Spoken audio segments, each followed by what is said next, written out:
Okay, let's start the show. It's August 8th, 2013. Welcome to This Is Only a Test, the official podcast of Tested.com.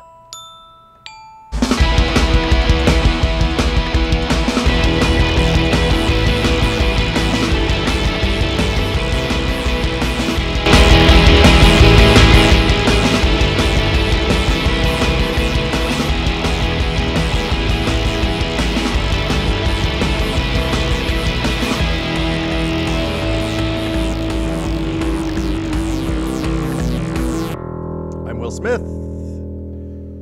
After a brief technical delay, we are back. Sitting to my left is Norman Chan. Hello. Hi, Norm.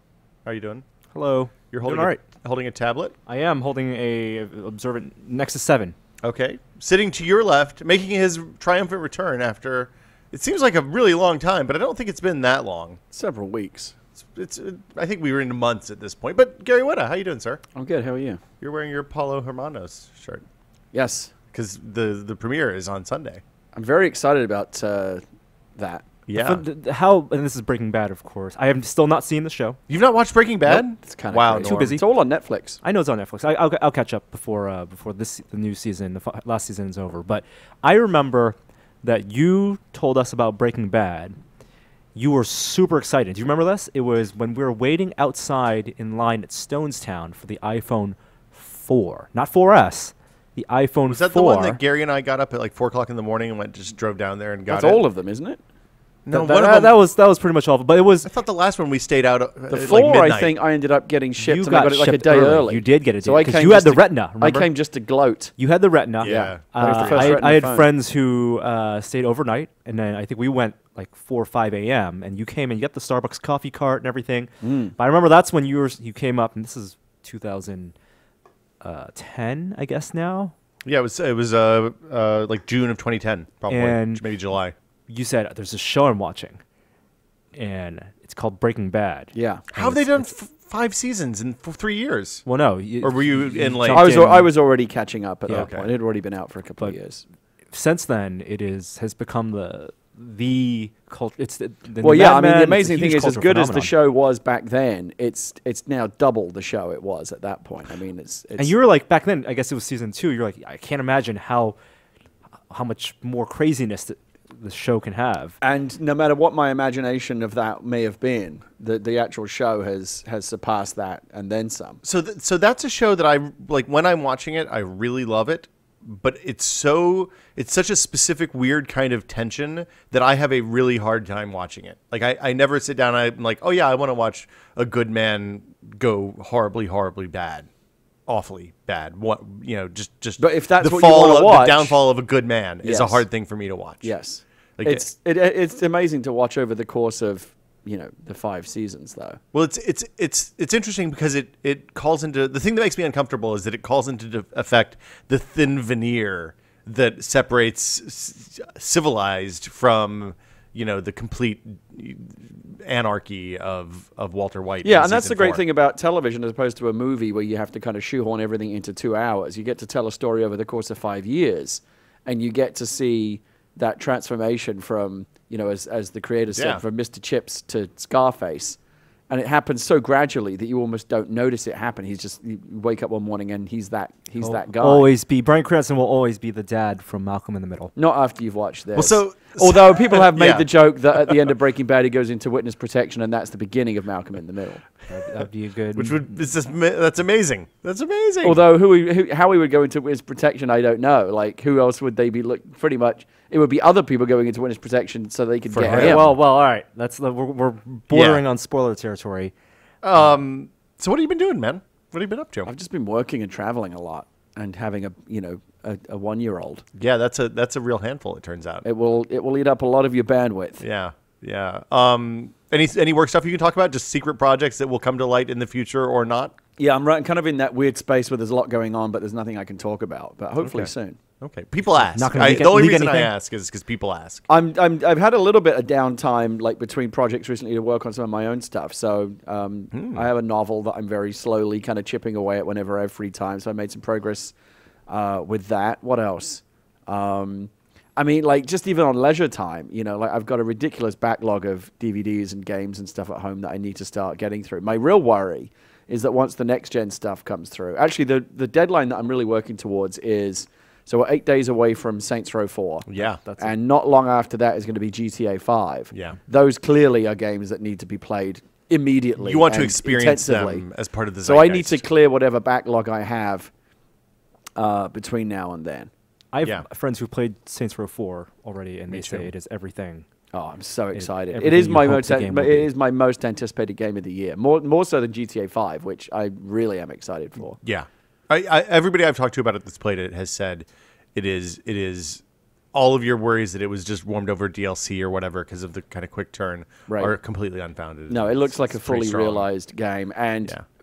it seems like, even though this doesn't seem possible, it would be fun, I think, to go back and play Saints Row 1 and go back to the beginning when the game wasn't about what it is now. It was actually It was more of a serious. straight up. Yeah. It was less straight up than GTA, but it was clearly just going after that GTA market. And then it got slightly sillier in Saints Row 2. Yeah. And in Saints Row 3, they just went off a cliff Completely off the into, rails. into just the Looney Tunes, So which my is really fear- where I think where the series found its identity. My And fear so for now Saints they've Row just 4. doubled down on that in Saints Row 4. It seems like as big a leap into even greater Well, stupidity. and it's like the superhero thing and the fact that a lot of it's happening inside what's essentially the Matrix.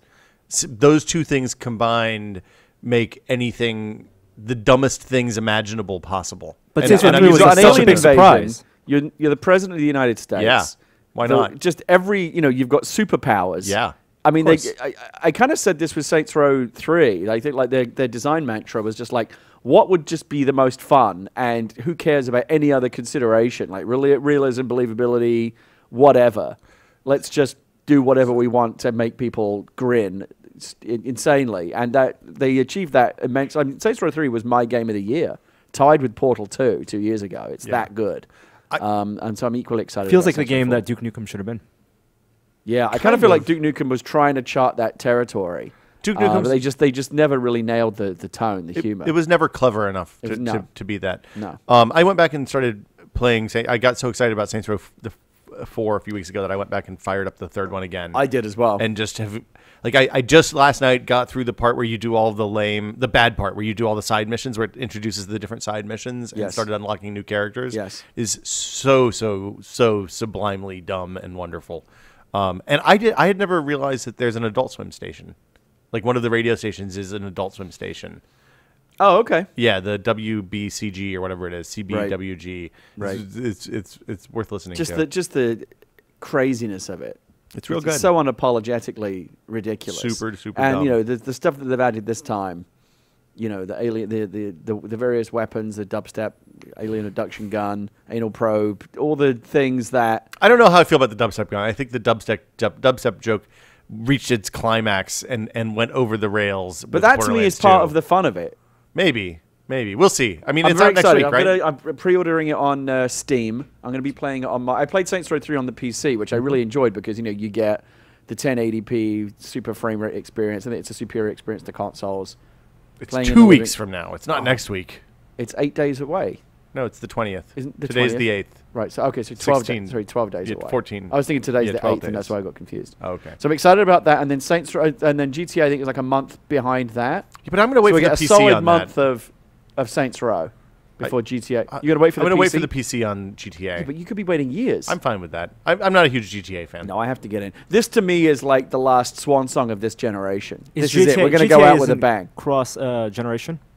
No, they'll No. do. I wish it were. I would rather wait another couple of months Well, and then have just wait these for be. the fucking PC version. That's waiting for the next generation. Yeah, but I'm saying I'd rather wait another couple of months, not years, like you often have to do with the PC version of. they There's still were no pretty PC good. version of Red Dead Redemption. That's never going to happen. But there was the PC version of LA Noire and the PC version of GTA 4 both followed relatively quickly. Yes, didn't they all did eventually come out, but Yeah. I'm not willing to wait. Well. I like the idea of ending this generation on a big bang. I'm also kind of, sort of, maybe like halfway looking at Dragon's Crown.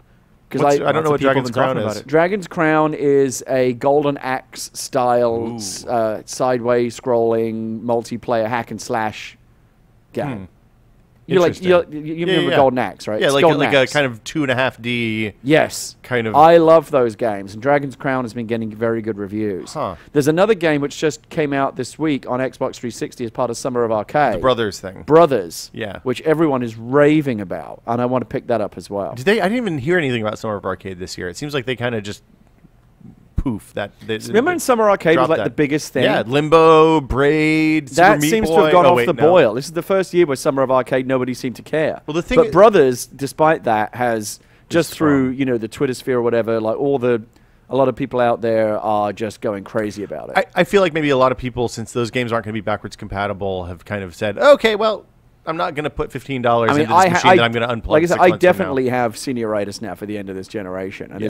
that game has to be pretty exceptional for me to play it this close to the end of the generation, because I know all these games are going to get put away and never played again. Yeah. I'm not going to keep my legacy systems around, and there's no back compatibility. But Saints Row 4, GTA 5 obviously are exemptions to that. Well, and they're on the PC, so they'll continue. You'll continue being able to play them indefinitely. And Except for I mean, GTA and I 5. haven't even started on my Steam backlog, and still haven't played Last of Us. Yeah, you I made mean, a bad this- mistake there. I'm going to start on that tonight, though. Either that or Brothers. Just I'm gonna play the start first on that 15 tonight. minutes of Last of Us, and you'll know immediately whether you want to keep going. I mean, I'm sure I will want to Yeah. keep going. Pretty amazing. But I've got so much stuff on Steam. That Steam sale, you know what that's like. What'd you get? Yeah.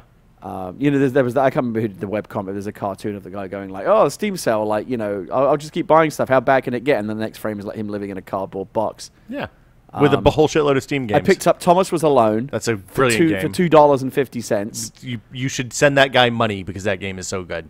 I'm looking forward to playing it. You haven't played? Oh, it's like 3 hours. you play with a through that controller? really fast. Yeah, oh, absolutely. Okay, all right, I great. play that in my living room. That's Oh, you how can- that's how I want to play. you can play it on your Mac even. I'm kind of thinking about finally getting into Skyrim, which has been sitting there since it came out. It's too late. You missed the window on that. Why? No, why? The is it no conversation's over. It's not about the too much conversation. Why does game. there need It's to be a about the conversation though? experience. Can't I just enjoy it? If you're looking at deadline by the end of the holiday rush, it's too The late. problem is, I that don't game is wanna- like 100 hours. Yeah. You're not going to do it. You're not going to make it. I'm It's never not going that to. it's I too bet you late. I'm never It's- going to play it, am I? Because time, yeah. there's never going to be enough time for me to feel like I can devote to it. There's Maybe- gonna be some other game. Hey, look at it this way. Maybe if you get really horribly injured and have to take a few months off work, it'll be there for you. Yeah, maybe. I mean, it's something to look forward to. What else? Surgeon Simulator I picked up. That game is you will have fun with it for 5 minutes and then Yes, it's that's QWOP. Yeah, it is QWOP. I didn't know Yeah. it was going to be QWOP. It's QWOP. And that's part of the fun. But like, I need to watch a YouTube video of somebody who actually knows how to play it because it's one of those things where I refuse to believe there's you a can actually no- do any of the operations. can't. It's But people do. No, and the it's- best thing is watching real doctors play it. Yeah. Well, Dan Stapleton's wife is a real Yeah. doctor, right? And she's Yeah. just was just absolutely horrified by Appalled. it. Why are you smashing that man's ribs with a ball peen Yes. hammer? There's a That's what surgery is. I want to say I saw a stream somebody linked me when I asked about it on Twitter of two of the thumbs playing that. Yeah. And it was I think it I was want to Vanneman and watch Jake, someone who but I can't actually remember. can play it. It was- And see what that scenario looks like. I don't think people can actually. I don't know if anybody can actually play, but it's pretty good. Oh, there are people who can do brain surgery in 30 Really? seconds. Yeah. Wow. 30-second brain surgery. There are always these. There are always swipe these left, people. swipe right. Are they and using just swap the brain in? It's Weird. Because the thing is, we should explain why it's difficult. The thing that's weird about it is each finger is controlled with a different key on the keyboard. If you've played QWOP, it's basically that. Except for you have mouse controls too. Right. But the level of dexterity and coordination that you need to perform even Yeah. the most basic functions, let alone surgery, internal surgery. You know, you can unlock the TF2 medic too. Oh. So you can play as him doing the heart replacement on the and you're head. doing like brain surgery in the back of an ambulance with the doors flailing open. it's physics gone horribly So wrong. I picked up that. I picked up Prison Architect, which sounds like That's fun. pretty Although good. It's very much in Wait, is that alpha. that It's- Stallone I might movie? wait for it to come a little bit further along. I would wait. That's not It'll that frustrate show, you. Prison Break, right? The game. No, What it's is like Prison theme Architect? park, but it's a prison. Yeah, it's basically like A they've roller been coaster tycoon or whatever. There've been a series of bad prison building games over the years, but this one is actually, like from what I've seen of it, Never it's played promising. a prison building Yeah. game. Seems fun. There's some other. There's a bunch of other indie games that look really good. Spelunky looks good. Gone Home Spelunky is comes coming out out today. soon. That looks really good. I've been playing a lot of Rogue Legacy lately. I don't know if you've seen that, but it's Yeah, Rogue Legacy is another one. I was watching some of Patrick Klepek's experiences on that. That looks like a oh lot my of god, fun. it's so good. There's just too much good stuff. Yeah. The problem with all these indie games is that they just crank them out too fast. Yeah. I don't know. I have Assholes. time for it. Well, there's a I mean, large window at this, night. This happened the other day when I was on Netflix. I had like an hour or two. I was like, okay, baby's asleep. I can watch TV. I'm going to go on Netflix and find something. And the choice is so that you end up with paralysis. You can't pick anything. This is the problem. Become a real problem. It's the problem our children face, is that they live in a world of infinite entertainment, which is something that our generation has never been trained how to deal with. Yeah. We're like monkeys in a room full of There is a million too buttons, and they all much give bananas. Stuff. I would almost prefer it if I just lived in a room where like one game a month was just dropped through a slot in the wall. And We can this arrange is what you're going this. to play now, and I could enjoy it. You want Like the old the- boy experience, Yeah. but Yeah. instead of the food, you get the game. It's like Yeah, a it's the hamburger game through a slot, slot. and a game slot. Is it Yeah. a hamburger day or is it a game Yeah, day? for 15 years. I don't know. We'll see. But then I might actually play some games. I mean, this is a real thing. I hear about people that have these massive backlogs. It's not just me. There's this the problem. People aren't playing games because there are too many games. It sounds ridiculous, but it's a thing. Well, it's so I started playing Euro Truck Simulator the other night Oh god. because I heard it had Rift support, and then it didn't, but I'd already bought it by then. And the Rift Oh support's man, I coming. can't wait for and the Rift to be a real thing. Um, it's going to be the best. I drove around England in a lorry for an What's a hour, lorry? hour and a half. It's a truck. It's an English truck. Yeah. Like a pickup truck? No, No, like a like a big rig. like a big rig. Okay. What we would call an articulated lorry. So is a lorry? Are they ones that have twisty? So the cab is separate from the trailer. That would be an articulated lorry. That's and a lorry. Lorry is just it's all one. An thing, like a articulated school one is bus. one there's two trailers and they can kind of bend around corners. Does it have Like to be in the two Fast trailers? and Or can it be just Furious one movies. trailer. What's that? Like in the Fast and Furious movies. Sure. Okay. Why not? I just wondered because I always pictured in my head when I read like Douglas Adams books a lorry as like a moving van where the cab and the carrying part are attached to each other and they don't bend. No, a lorry is the same as like a tractor trailer, Okay. big rig type truck. Good to know. Same thing. You also went to water park. Wow. Yeah. Well, you have a kid now. Took You gotta do we stuff took like Monday that. off and just decided to blow it off and go to Raging Waters before the season ended. How far away is that? It's about an hour. It's in San Jose. Okay. I haven't. I love going to water parks and going to water slides is like my favorite thing in the world. But like, it's one of those things that just never got around to doing. Sounds for, like the kind for of thing some, that for some years. not be good for a germaphobe. Well, I mean, there's plenty of Yeah, chlorine in the water. That water is so chlorinated that when your Yeah. eyes hit it, they immediately turn Yeah. red and Yeah. explode. Yeah, Not it's good for that very, either. very. I mean, you're basically swimming in bleach. Yeah. It sounds like a challenge.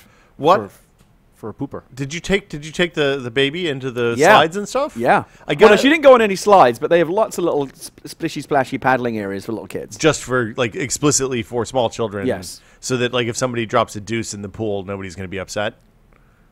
I mean, I Like, what's the considered protocol on that? That potential. Well, she poops. Like if she's like ours, she poops at will. She's just sitting there. yeah, like, but "Oh, she I has gotta swim. poop, But let she her wears go." swim diapers that catch the poop. Wait. There are swim I'm diapers sorry? for babies? Yeah, Are there What's swim the diapers for explain adults? swim diaper? they are swim diapers. Okay. and they don't retain pee. That just goes straight through.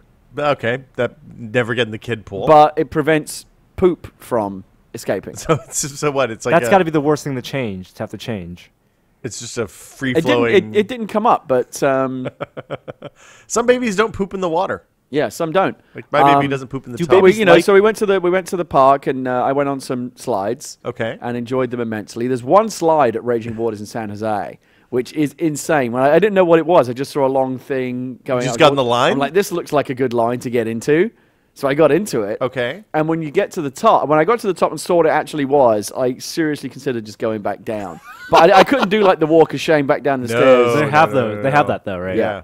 Yeah. Well, did you push any like little kids out of the way or anything? Did you No. cause any scenes? What was the I didn't explain the stand slide? on my way back down the stairs. Explain the slide. Why was So it it's scary? called Bombs Away. Okay. And what happens is when you get to the top, it's a vertical shaft with an that looks basically like it looks like a chamber, like a pod that one person can stand Is in. it enclosed? Yeah, all they the way? open they open up a door. Imagine like a shower stall, or like when you see like people in like cryogenic suspension pods. Yes. Okay. You know, you're standing in the pod and there's a door. Yeah. It's a cylinder basically, and a cylindrical door that opens, and they put you in it, and they close the Is door. there like a window with yeah, a it's, door? well, it's glass. It's a Oh, gl- so you So can, it's literally you like can a shower see, stall. You can see you can it's see a the cylinder, and half of attendant, the cylinder is a clear plastic door that opens. and they can see Okay. the fear in your face right before they and you they can pull see the lever. you get to see the next 30 people can all see the previous 30 So there's a lot of drops. anticipation. Yeah, and there's build. a lot That's of important for You get this to see kind a of lot of ride. people go. Yeah. They shut the door, and there's a countdown, and there's basically a trap door under your feet no. that collapses open, and it just drops you a sheer drop for, I don't know, 20 or 30 feet into a funnel of water. It's basically like being flushed down a massive toilet. Wait, there's no water So when you you're were the dropping that 30 turd. feet? No, initially? as soon as you drop, you're in a torrent of water. Okay. But the first 3 or 4 seconds just feels like a complete free fall. And are you like sliding And then along you a funnel hit, at and this then point? you hit this torrent of water that kind Okay. of spirals down. Are you? And then dumps you out at the Do you very have the bottom. urge to brace the walls? I mean, it's so fast, and the whole thing's over in like less than 10 seconds, and it's just insane. Wow. You know how like the scary rides, like you don't want to go on the first time, but then Yeah. once you do it the first time, you're like, oh, let's go back on. That felt really This one I good. was like, one was enough. It was good. I'm glad I went on it, but like, I would not be in a hurry to go on it again. So the trapdoor is one of those things that, like, in your imagination and in film and pop culture, pops up all the time. But I bet that this is your first real This life is the first experience with a time trapdoor. I've ever actually gone through a trap door. Yeah, It was kind of cool. it doesn't come up often. No, You didn't come out as Batman. no. But I mean, did you feel like you were flying, or did you just drop and did you scream? It Or was is it a yelling experience? I did scream. Was out there loud. cursing? Everybody does. Yeah, of course. It's almost impossible not to. And the thing is that you know, of course, the great thing about it is that there's a 10-second countdown. Yeah. And that 10 seconds is in many ways the worst. Can you because bail out once you're in the pod? I think. Could you like let me out? I think if you were to dust it totally, off I with think it? if you were to freak out, you could like bang on it and the guy would stop you. But you know when the trapdoor is going to open. It's not like it's a surprise. there's a 5-second countdown. Okay, so it's so And there's a woman, you know, there's a 5, 4, 3, and then it drops you. so the way to make that worse would be to not to put you in there and have an indeterminate period of time when the trapdoor opens. I don't know if it's better or worse. I think that would be terrifying. You do at least know when the trap door is going to open. Yeah, at least it's certain. But whatever you think it's going to be, it's worse. What's the diameter of that tube? or I'm thinking about gaming the system. I don't know. It's obviously, wide enough that a larger person could go down if they wanted to. I think the weight limit on it was like 250. Who designed the ride? Do you know who the park designer was on this particular? No, I didn't get that into it.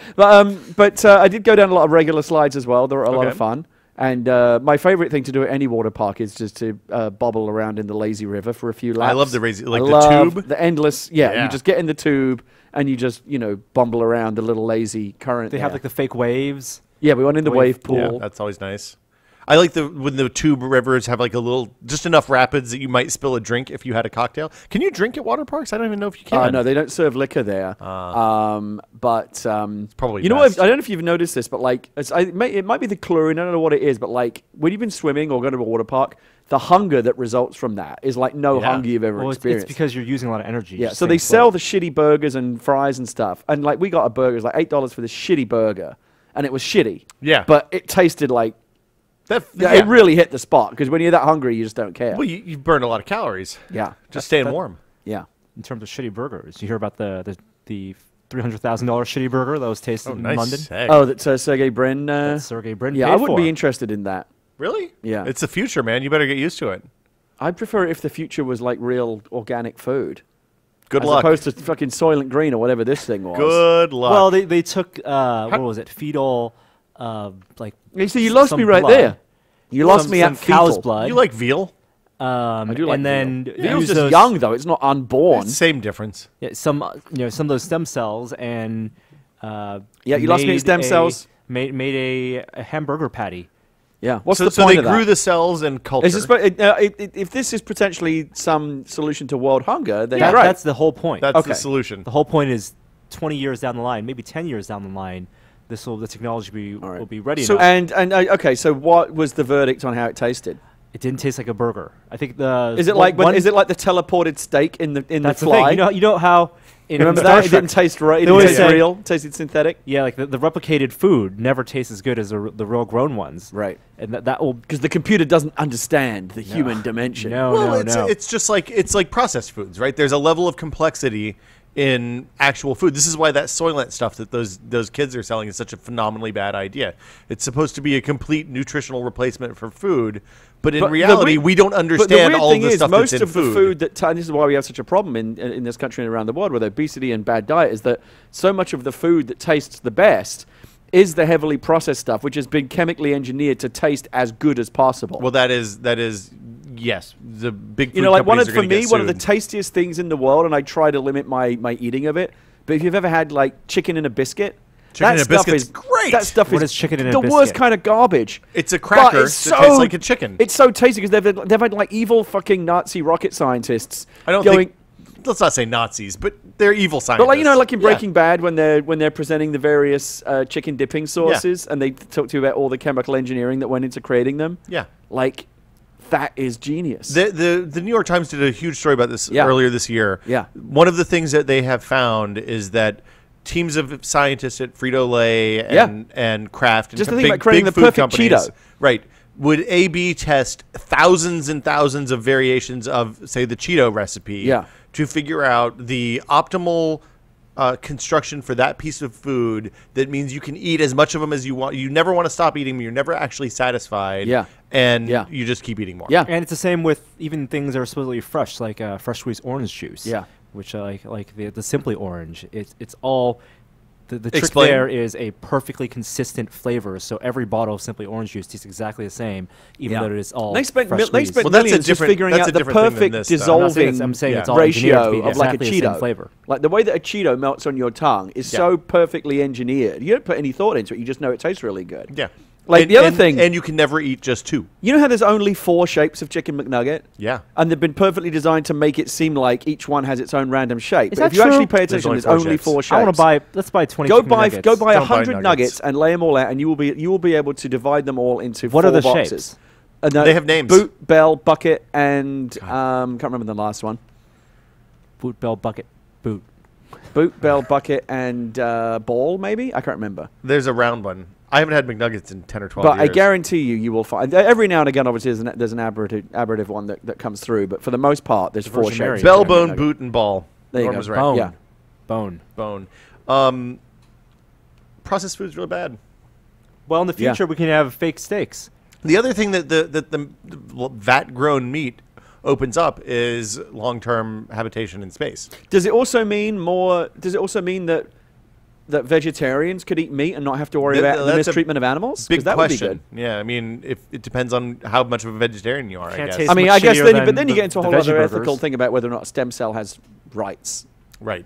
I mean, at that point, what you're growing is more like at that point, what you're growing is has never been natural life. So I would who probably cares? be Let it rip. if it tasted as good, which sounds like they've still got a way to go. Yeah, it's but if tasty it time. tasted as good, I would probably be more. Look. I know that I'm a hypocrite when I eat a burger. I don't particularly like the fact.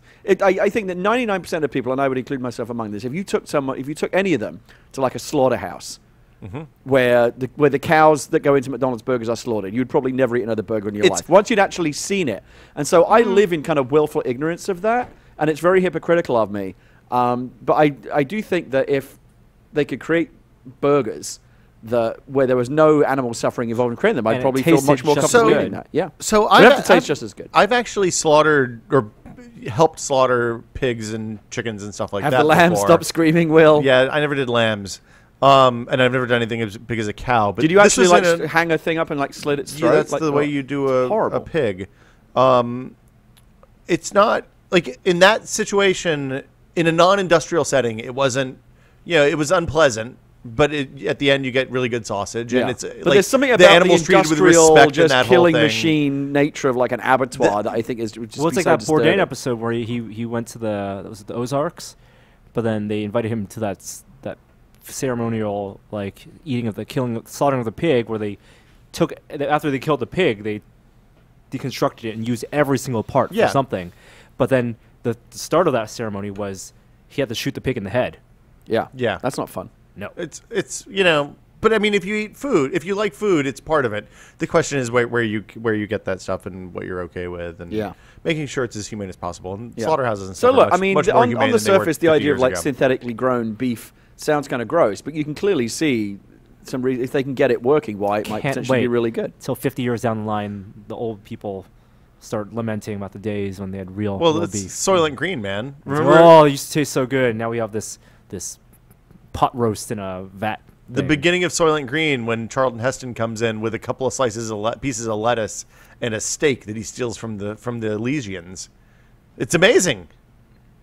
It'll be nice to live Yeah. up in Elysium. Let's talk about. I learned about the zipper merge this morning, Yeah. which I think. And I again, that was a thing. It's always fascinating where you feel like the thing that you've known for the longest time actually turns out to be completely wrong. That is the thing. So And watch as Will now I'm going finds to a way paint- to point out that he wasn't in fact wrong. I think you were looking for an excuse. Whoa, I think whoa, the no, zip- no, but let me let's paint not a word make it about picture. Gary. Let's Okay, so I'm driving up one from our houses, respectively, because we live about a mile apart now. And coming up one, there are a series of 3 lights. They're about a mile and a half apart each. The first one is where I turn to leave my house. The second one is where your house is. And the third one is before the road becomes a freeway. So once you get past that third light, it's usually free going. But there's usually some backup because the last light is a little bit slow. And lots of people making turns. And right. There's a big, where Gary's road feeds in, there's a lot of people that come in there. And that light's usually long. It's about even though one has like 3 times as much busy traffic. road, except right now there's one lane closed for construction. Sure. Right. So there was power crew out. They had one lane closed. It was right before that last slow light. Right. Which is backing up to everyone behind for the past. Which backs up everyone behind it for like 4 miles. And when this happens, they put highway signs way down the road, warning you that a lane is going to be closed up ahead. They and didn't that you should actually merge. this time, but they should. Typically, they do. Yes. That. Okay. So. The specific circumstance today is that the only space there was room to merge was between the second light and the third light. Between the first and the second light, it was just cram-packed, dense bumper-to-bumper traffic from the blocked lane to the not blocked lane.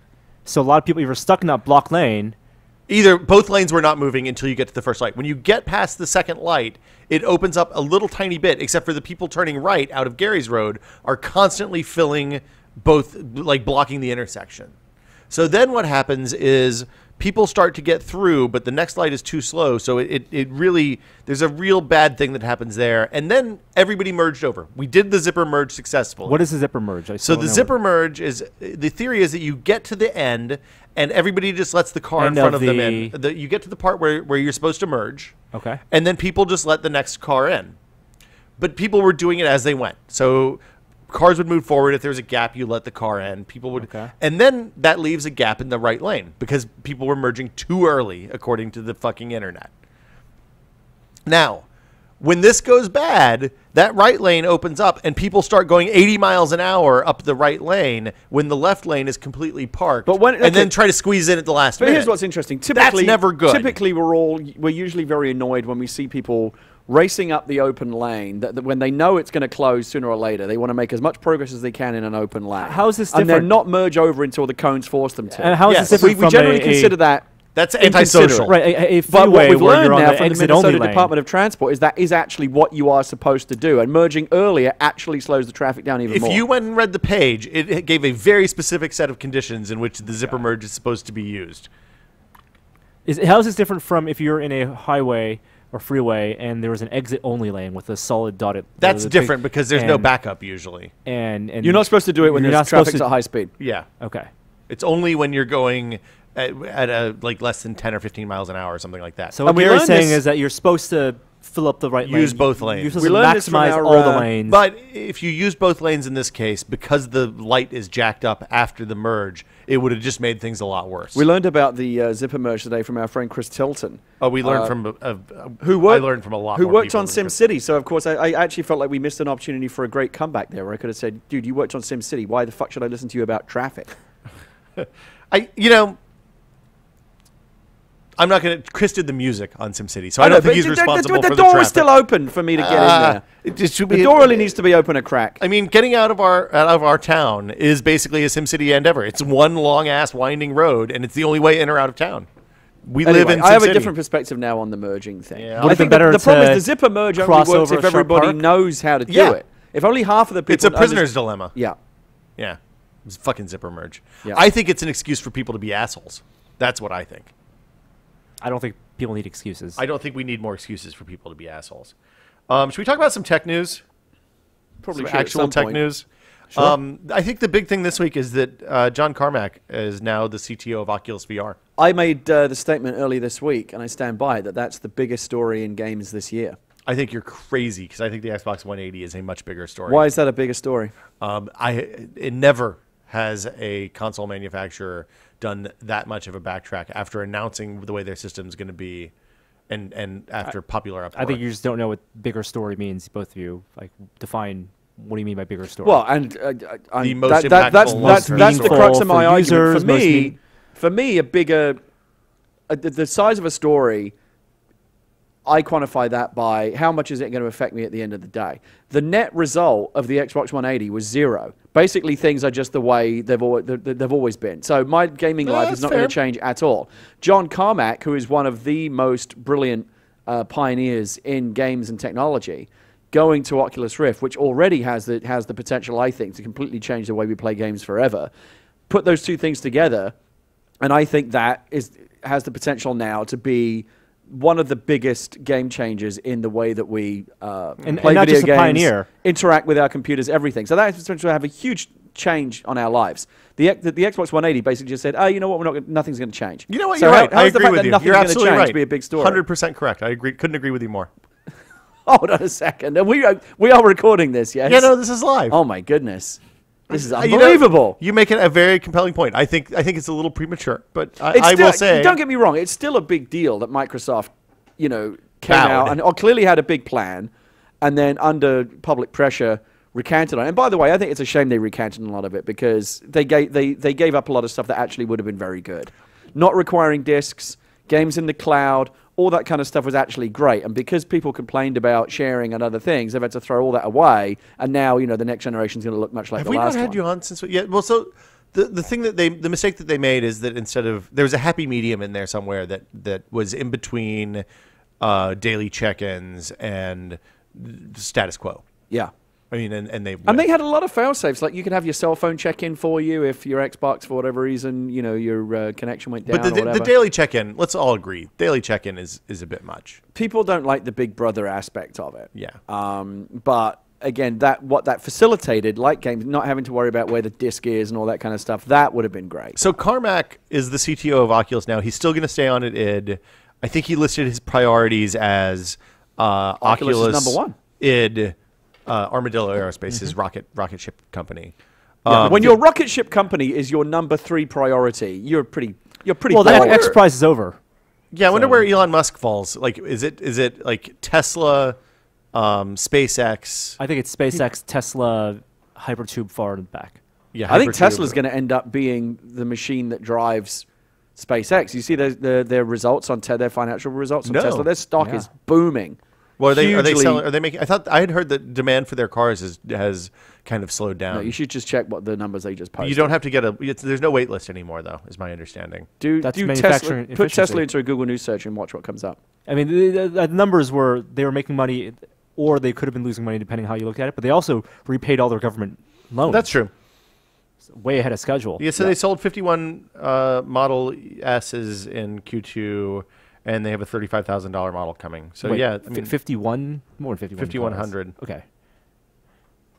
What did you think? But look at what their stock price did. 51. Yeah, but stock price, and we all know the difference. I've actually looked at electric cars. I'm thinking about getting one for the commuter. Because we have one car that we drive back and forth. I'm waiting for 30 miles, 26 miles. I'm waiting for the X. The SUV? Yeah. Well, so there's two different classes of electric cars. There's the 75-mile range, and then there's the 300-mile range, and pretty much the Tesla is the only thing in that 300-mile range right now. Mm-hmm. But you can get a little shitbox electric to commute that'll do 75 or 80 miles a day for practically nothing. Yeah, and they're almost free. And that's 90% of your driving. Yeah, I mean, we literally have one car that only drives from here to the office to Adams. What, do you think about getting like a Leaf or something? Yeah, a Leaf or one of the Fiat Electrics or something like that. Capacity matters, though, for that stuff, depending on what you do. You mean haulage? Yeah. Yeah. Like if I can't fit Joey and you in the car, it's much less useful. Yep. The problem is like I have enough battery anxiety on my phone. I don't want that shit on my car. Well, they come with roadside service and stuff improved. like that. Yeah. And most of the cars, with a few exceptions, do fast charges. I totally Kramered it coming back from LA this week, where I was coming back a different. Hold on. I want to. Norm, let's guess what Kramering means. Did you do wide lanes? No. It's a think about the context of the conversation that we're having. I understand, but I don't know which. The thing I think about. You did the Michigan deposit.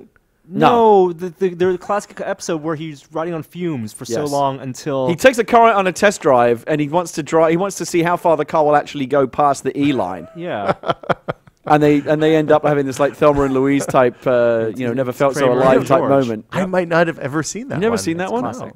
It's called like the car dealership or something. That seems right. Is it an early one? I can't remember where it is in the. So you're driving back from LA. driving And back you, from I was driving back from LA you make that because- trip a lot, so you know where the gas stations are. Well, not anymore because driving back through Pacifica, I now take the 152 and it's a different route back. Oh, you mean you come across the reservoir and all that stuff? What I do is I drive up the 5 till 152 West, drive through Gilroy, Yeah. and then up the We 101. did that. I did that down in LA. Yeah. So anyway, so I'm still learning like where my pit stops are. Anyway, I glanced down at my odometer and the thing that said 4 miles to empty. Oh, that's not How good. far And away from a gas station were you? I said, Siri, find me a gas station. Oh, that was your second mistake. And it found one. The closest one was 2.7 miles away. So Oh, that's I coasted A mile in and a third to on spare. vapor. That's not good for the When car. you don't feel alive, you just feel very anxious. When you get on 152, like there's a window there where it's probably 25 miles with no gas stations. Best Easy. place. He's got to Yeah. stop at the gas station by Harris Ranch. Oh. If your car ran on cherries or garlic, you'd Yeah. be golden. Yeah, exactly. But there's no gas Strawberries, stations. fresh strawberries. Yeah. We stopped at Harris Ranch on the way to Comic-Con. I've never actually had a steak. Well, my I've had a steak at the Harris here in San Francisco, but not at the Harris Ranch. I bet think they're that's the different, same. isn't It's it? I the find it same. off-putting to eat a steak when I can smell the cows. Well, the air conditioning is so strong inside. Yeah, they're really good. But it's just several miles from the actual ranch, which has 100,000 cows. It's the biggest ranch on the West Coast. it is huge. I Yeah. mean, you can't. And it just smells of just cow. Smells and poop for miles. constantly. But it's a perfect place to get gas on one side of the freeway and then drive across and have a nice steak lunch. Or Yeah. dinner. No, there's a gas Absolutely. station right next to the And place. you can stay there. It's a resort. There's a hotel. is. There's a whole And- thing there. Who are the people who buy the uncooked, like the meat there? The meat to go? And then They'll like pack have it in to a cooler drive for you. 3 hours. Yeah, I'll home. pack it in ice or Yeah, whatever. they'll put it in a cooler for you. Uh, It's fine. It's not cheap either. No. It's a But, you know, tourist destination. it does stand out because otherwise your options all along there are pretty much, Denny's, Well, Del there's the Taco. pea soup place. The pea soup place is okay. Yeah. I There's an stopped In-N-Out that's pretty at good. Carl's Jr. Ooh. on the way back because I wanted to try the Pop-Tart ice cream sandwich, which Oh, is a big oh. deal there right now. Pop-Tart. So it's an ice cream So sandwich they take with two they Pop-Tarts? take a Pop-Tart, Yeah. What flavor? they snap it, strawberry. Okay. They good. snap it in half, Oh. put like a baseball like long size. ways or short ways? Long. Is it square or Well, they don't make two rectangular? strips. They Okay. they cut it in Okay. half down the middle. Okay. And they put like a baseball-sized chunk of vanilla ice cream in there Wow. and make a sandwich. And they put that in the freezer, so the Pop-Tart is frozen as well. That sounds pretty revolting. It was really good. I don't like raw Pop-Tarts. Oh, I don't think I've ever had a toasted one. I just eat them right out of the wrapper. Oh, I always toast. The Always problem with toast. Pop-Tart, in addition to being very, very one of the worst things you could have in the morning Food-wise, for you, yeah. is Yeah, they're sugar, terrible. sugar. And, Oh, it's just nothing but shit. processed dough. Yeah. is that Oh my god! I looked at the nutrition on those new chocolate peanut butter Pop Tarts, which I was so close to getting, and I looked Good one save. look at the nutrition facts, and I'm like, okay, this is the, going the back. filling isn't even in a Pop-Tart. There's too much, like almost 3/4 of an inch of just bread on one side, and then filling. Like it's not evenly The spread thing out. is, if you're going to eat that much sugar, you might as well just get like a really good cupcake or something. There's no point in eating something that just tastes like strawberry cardboard. Did you see the new Taco Bell waffle taco? Yeah, I Taco? posted about that the day before you did.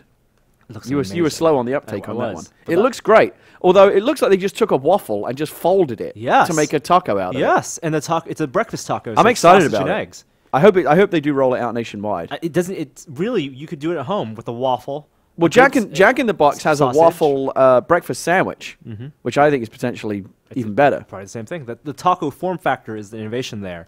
And then there's also this thing in New York, the ramen burger. It's a burger, but the buns are cooked in special ramen noodles. That sounds interesting. Yeah. I, for the longest time, resisted the whole business of like sweet and savory in a breakfast. Like I always ordered my pancakes separate from my sausage and eggs and stuff. Oh, but, no. Sweet and but savory together is great. One time, the syrup accidentally kind of like got over there, and you know what? It's actually pretty good. It's magical. It's not even good. I'll It's still amazing. never understand what my wife does where we go to Wendy's and she takes her French fries and dips them in her Frosty. Yeah, it's the best. That is just Gina does fucking that, too. wrong. It's gross. No wonder they get French along. French fries and ice cream is No, that's fucked up. It's delicious. You guys are monsters. And soft serve. John Carmack, what's he going to do for Oculus? Oh yeah, we were talking about tech news. Oh, yeah. I think that, well, there was kind of a falling out. I mean, there was a perceived falling out. Because originally, remember, the Oculus Kickstarter was supposed to ship with Doom BFG support. And Yeah. John and Carmack then they- Carmack when was it one of sold- the first, real proponents. Well, of this. he was working on his own thing, then saw the Oculus thing and said, "Oh, this is they're ahead of where I am, and they're doing it better. So why should I duplicate their work?" And then, sometime between there and when the Kickstarter released, they pulled out backed John out Carmack. entirely. Carmack did. Because Bethesda and John Carmack was demoing early Oculus at QuakeCon. So it's unclear. Like, there's a weird sequence of events. At one point, I understood that he was demoing something he built that was cobbled together, and then later on, I was told that that was an Oculus proto, and I don't know exactly what the specifics are of that. But the upshot is there was a relationship, then there wasn't, and now he's the CTO. And this happened just less than a week after QuakeCon, Yeah. this year's QuakeCon. And he talked about VR a ton at QuakeCon, apparently. So I know what that happened when we were recording the podcast last week, so we didn't get to hear the entire John Carmack keynote, the 3-hour keynote he does every year. But the big tell, apparently, from people who went to QuakeCon is that John Carmack did no interviews at QuakeCon this year. Really? No interviews. Huh.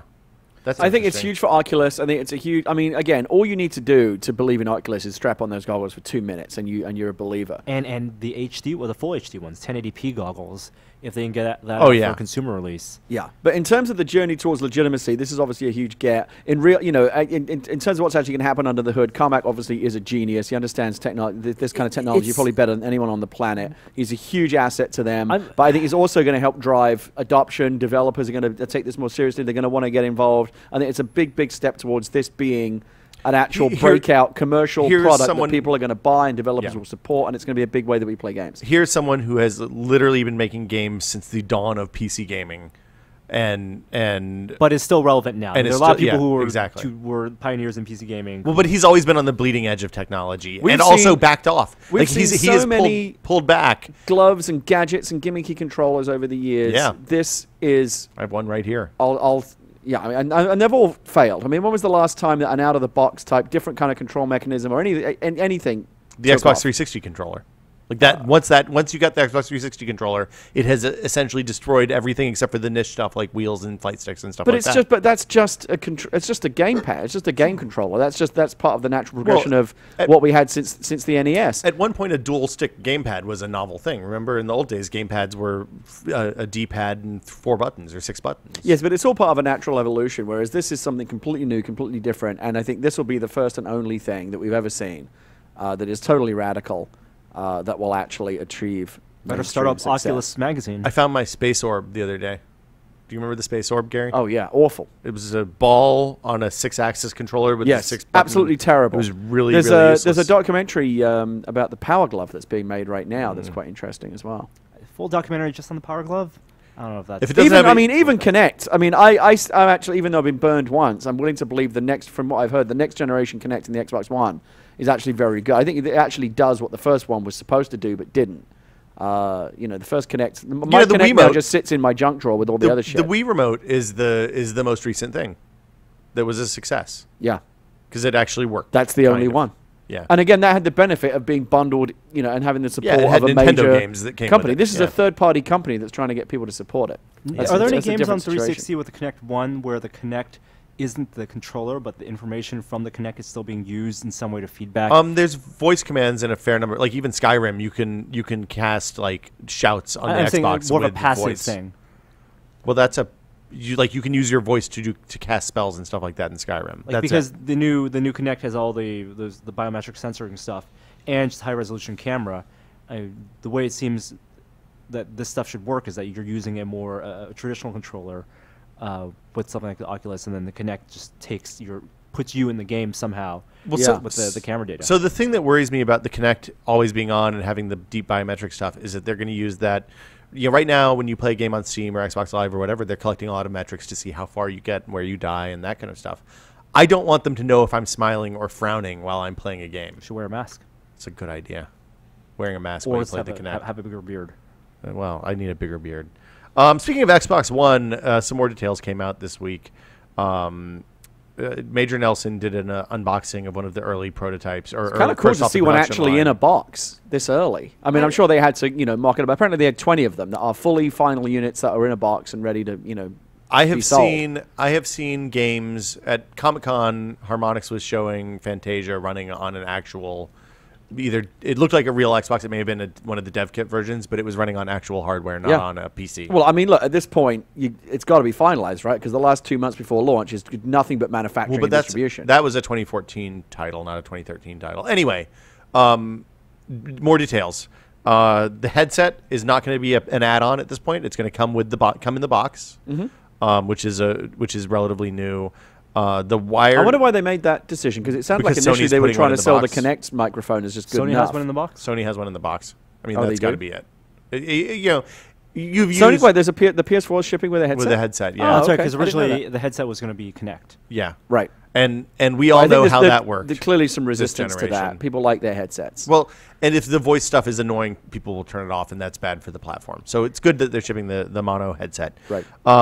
The controller, unlike current 360 controllers, when you plug a 360 controller in using that play and charge cable or whatever, it's only being provided power. It doesn't become a data connection at that point. Now the 360 controllers are all wired and wireless.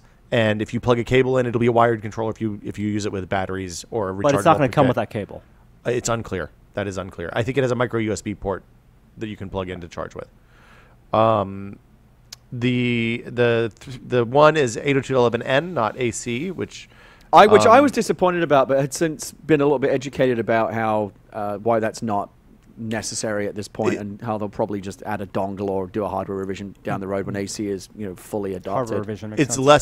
less of an issue in a post-N world. What I was subsequently more disturbed to learn about is how PlayStation 4 doesn't even have 5 gigahertz wireless, It's only 2.4? Wow. 2.4 only. So the 5 gigahertz thing is as we know in our office, we have 2 5 gigahertz access points, and we have to have 2 because we can't get coverage over the entire 3-room office. So in with communal one. households or dorm rooms and things like that, it Yeah. could potentially be an issue. 2.4 has much better penetration. You need both spectrums. Yeah. Let's see what else. They're shipping a $5 HDMI cable in the box, which is new. I think that the Elite versions came with HDMI cables before, but it's a 4K compatible HDMI cable. So what does that mean? It means, for this? I guess, thanks Could Microsoft. Xbox One even render a game in 4K? I mean, would that be a supported rendered. resolution? What's the point? It's unclear. It'll support 4K for video. Is the theory?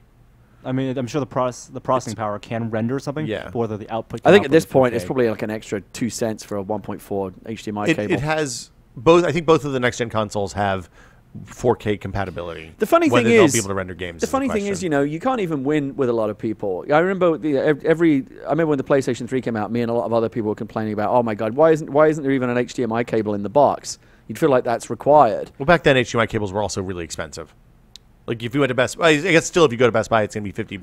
But if you know about Monoprice or Amazon Basic or whatever, the point then is, they're it's something that $5. should really be packed in, and so people complain about it for a long time. And now Microsoft's actually doing it and packing one in. What are people saying? Oh, big deal! I can get one for Monoprice for $2. Yes, but now you don't have to. Well, probably we all have enough HDMI cables. It's not a problem. Actually, we don't. I had to really kind of dig deep the other day to fish out a spare one. If you need an HDMI cable, just give me a Every call. now and again, I just go to Monoprice and just buy 5 HDMI cables and just chuck them in a thing so I good can policy. never run out. Aereo. Last couple of things. They also announced that the game DVR service, which is the thing where you basically are always recording and or streaming, is going to be a gold member service only. Yep. Sony then came out the next day and said, "Hey, that's free for us." Right. As is Share button. Skype Yeah. Skype is free as well. on the Vita. They were making the point that Skype's free on the PlayStation Vita, but you have to pay for it on Xbox Live, on the Xbox. What about on the PS4? I don't think Is there Skype is Skype on the supported on the PS4? PlayStation 4. Oh, I guess they probably wouldn't release. Microsoft wouldn't release Skype on the PS4. No, I doubt they would. I think that's it for Xbox One. I'm news. excited about these new consoles. It's gonna be great. I'm just excited that they're new What consoles. are the Xbox One launch titles that we care about? I don't know. I It haven't seems been like it's paying Watch attention. Dogs is the big one. Okay, that's PlayStation 4 as well, though. I mean, what do they have multi-platform. exclusively at launch? Titanfall. Titanfall. Oh, Titanfall. And, Okay. and the Bungie game. I don't think that's a. Destiny? Destiny is exclusive to one or the other, isn't it? I they think say? Destiny is multi-format, games. isn't it? Maybe it's both. And then there's Rise. It's going to be another thing where like the one. launch lineups are like, but the games will come. They Well, I always mean, do. Watch Dogs is like Watch Dogs is a Ubisoft title that I feel fairly confident Dogs is could not be going to cool. be shit, Yeah, which is unusual for their launch titles could be usually. cool. And then you'll get for anything that there's a PC version and an Xbox One version, you'll get a better experience. Obviously, it's not. Hopefully, this go round, it's not going to be like the 361 straddle titles like Gun and all that Activision garbage that were just the original Xbox versions also released on 360 that looked terrible. I don't know if you played any of it. It was Call of Duty 3. Gun. There was a bunch. Tony Hawk's American Wasteland. Yeah. A bunch of stuff that was released on both platforms and was the old version, not the new version. So. Right. Anyway. Aereo. Do you know what Aereo is, Gary? Aereo. No, I don't think so. So Aereo is a company that does, they kind of act like an internet TV company. And if you live in one of the supported metropolitan areas, you can subscribe and get local over-the-air channels delivered via the internet for like $7 or $8 a month. Oh, okay. So, and they do it by having these massive antenna arrays. So basically what they're doing is saying, hey, we're providing you an antenna just like you would have in your house, and then we're going to deliver content to you from the antenna over the internet. Let me guess. I'm sure someone's trying to shut that down. Naturally, CBS, everyone, all the broadcasters are suing CBS them. has blacked out. No, that's different. That's Time Warner. That's because Warner. of Time Warner price disputes. I want to say Fox threatened to stop doing over-the-air broadcast as a result of this. Yeah, I remember reading about that. So they're in right now. It's available in New York City, Boston, and Atlanta. They just announced that they're expanding to Miami, Dallas, and Houston in September, which means that aside from LA, they have all of the LA and Chicago. They have the biggest markets in the country. We're a small market. We are a small market here. Although with San Jose, we're not too small. Too many San Franciscans pride themselves on not having TVs. Well, if you have this and a laptop, then you have a TV. So congratulations. The Amazon Apple book publishers settlement happened last week. The DOJ made their ruling basically about what is happening to Apple as a result of this. And there's a whole bunch of stuff that kind of doesn't matter to normal people. Probably if you bought books from the iBook store, you're going to get some refunds. Maybe if you bought books from Amazon, you're going to get some refunds.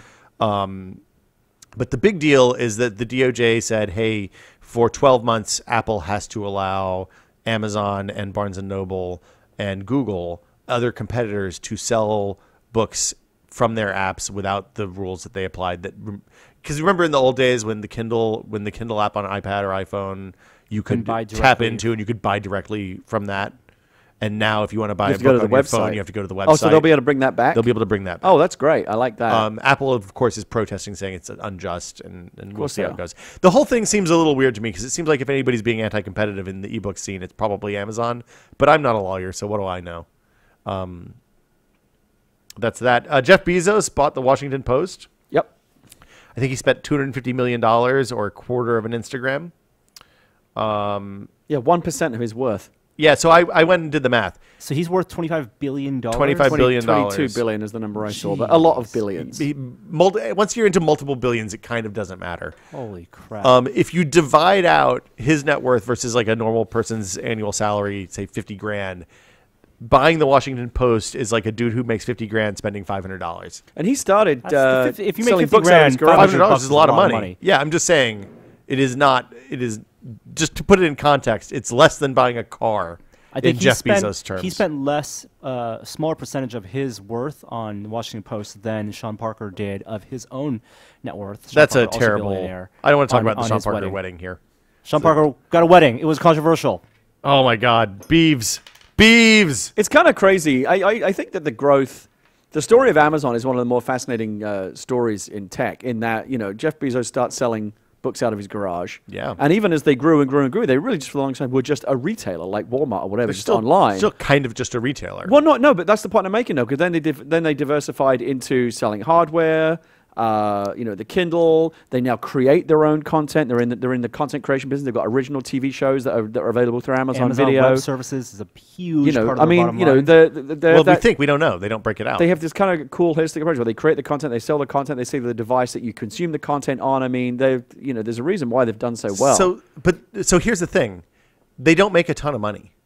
They don't, and the great thing about Jeff Bezos is that he has convinced all investors and stakeholders that they don't need to look for the short-term profits, that they can get by with very, very small profits, and still the valuation of the company goes up and his net worth goes up. So the model for Amazon is that they are the modern-day Sears Roebuck.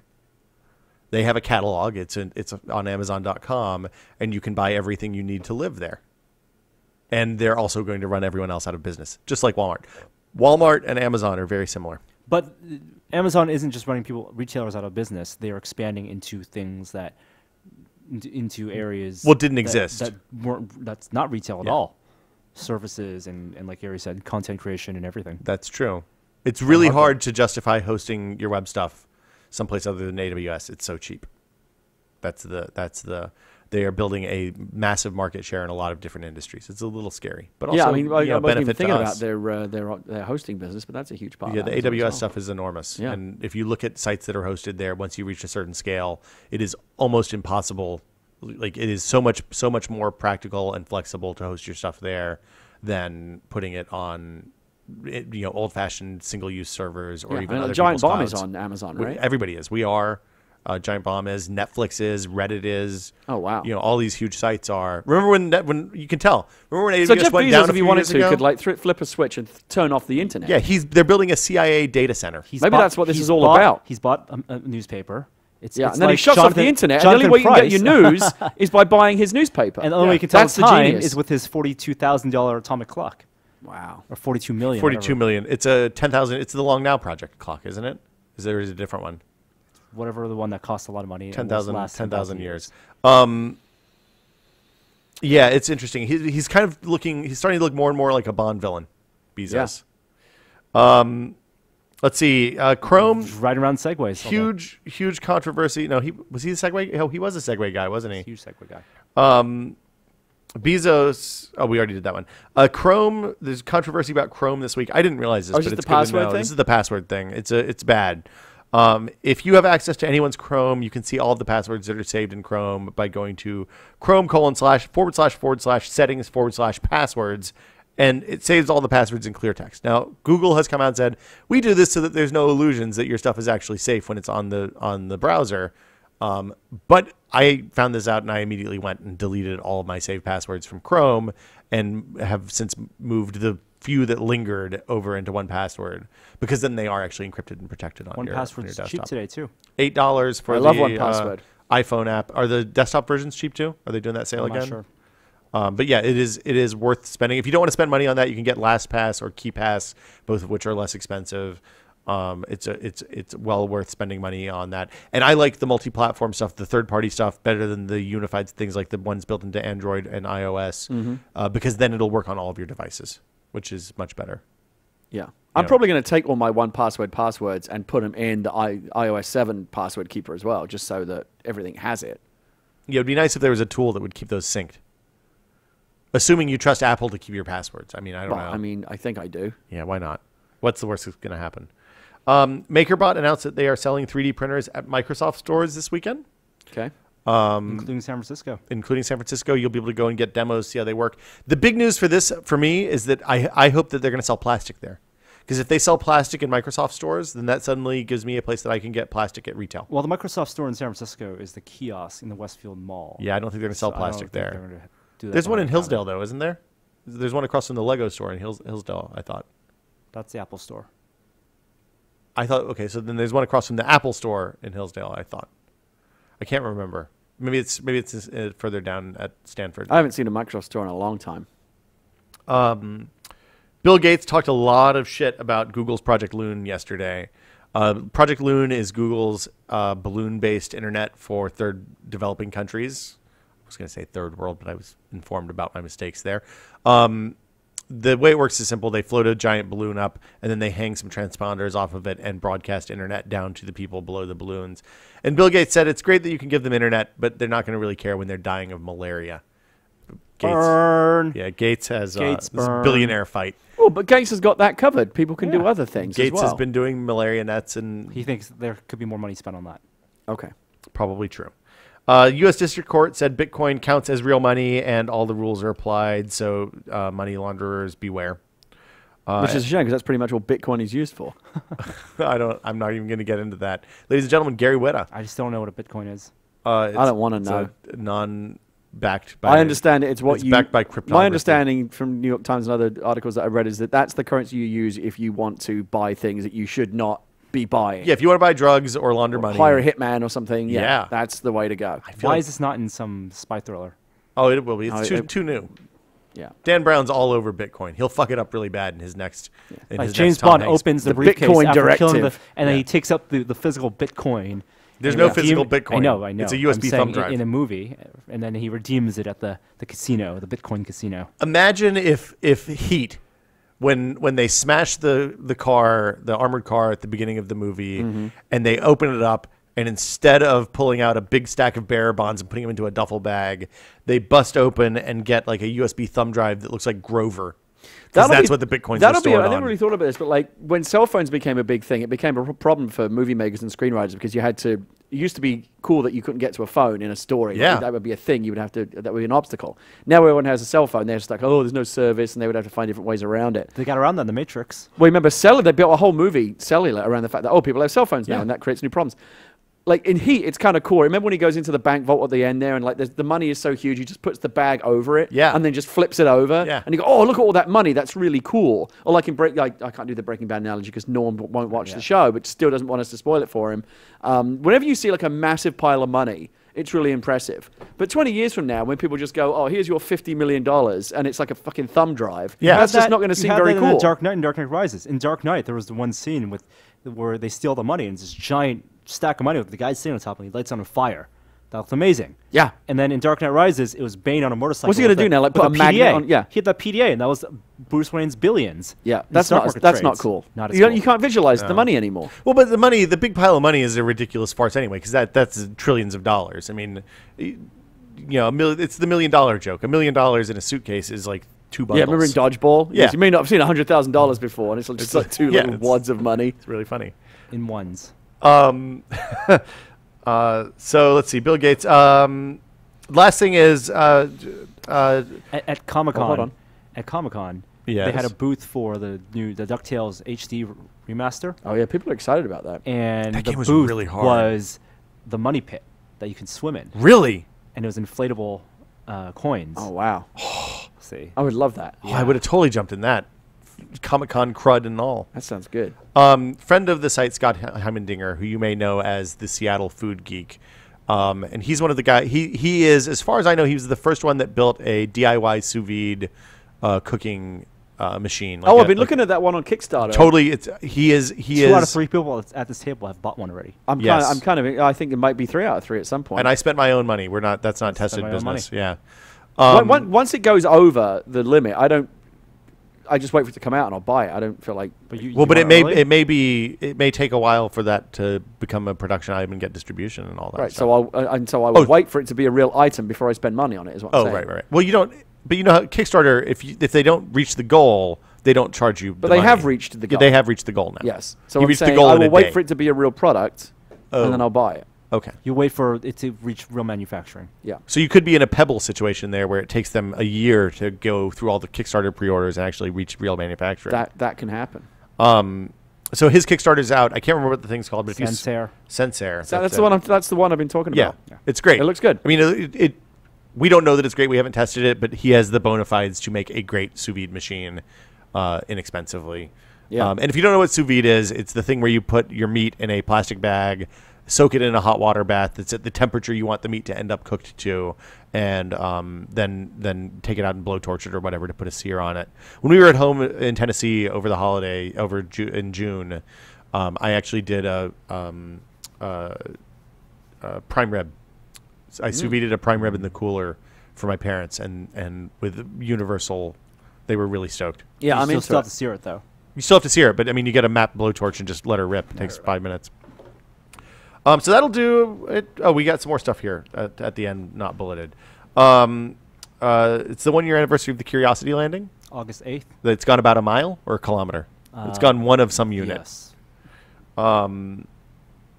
Anything else there? It has. There's a great time-lapse video of every photo that Curiosity has taken from its front cam over the past year, compressed in 2 minutes, and you can see exactly how far it's traveled. That's fun. It's been a year. It's a full year. It doesn't seem like that long.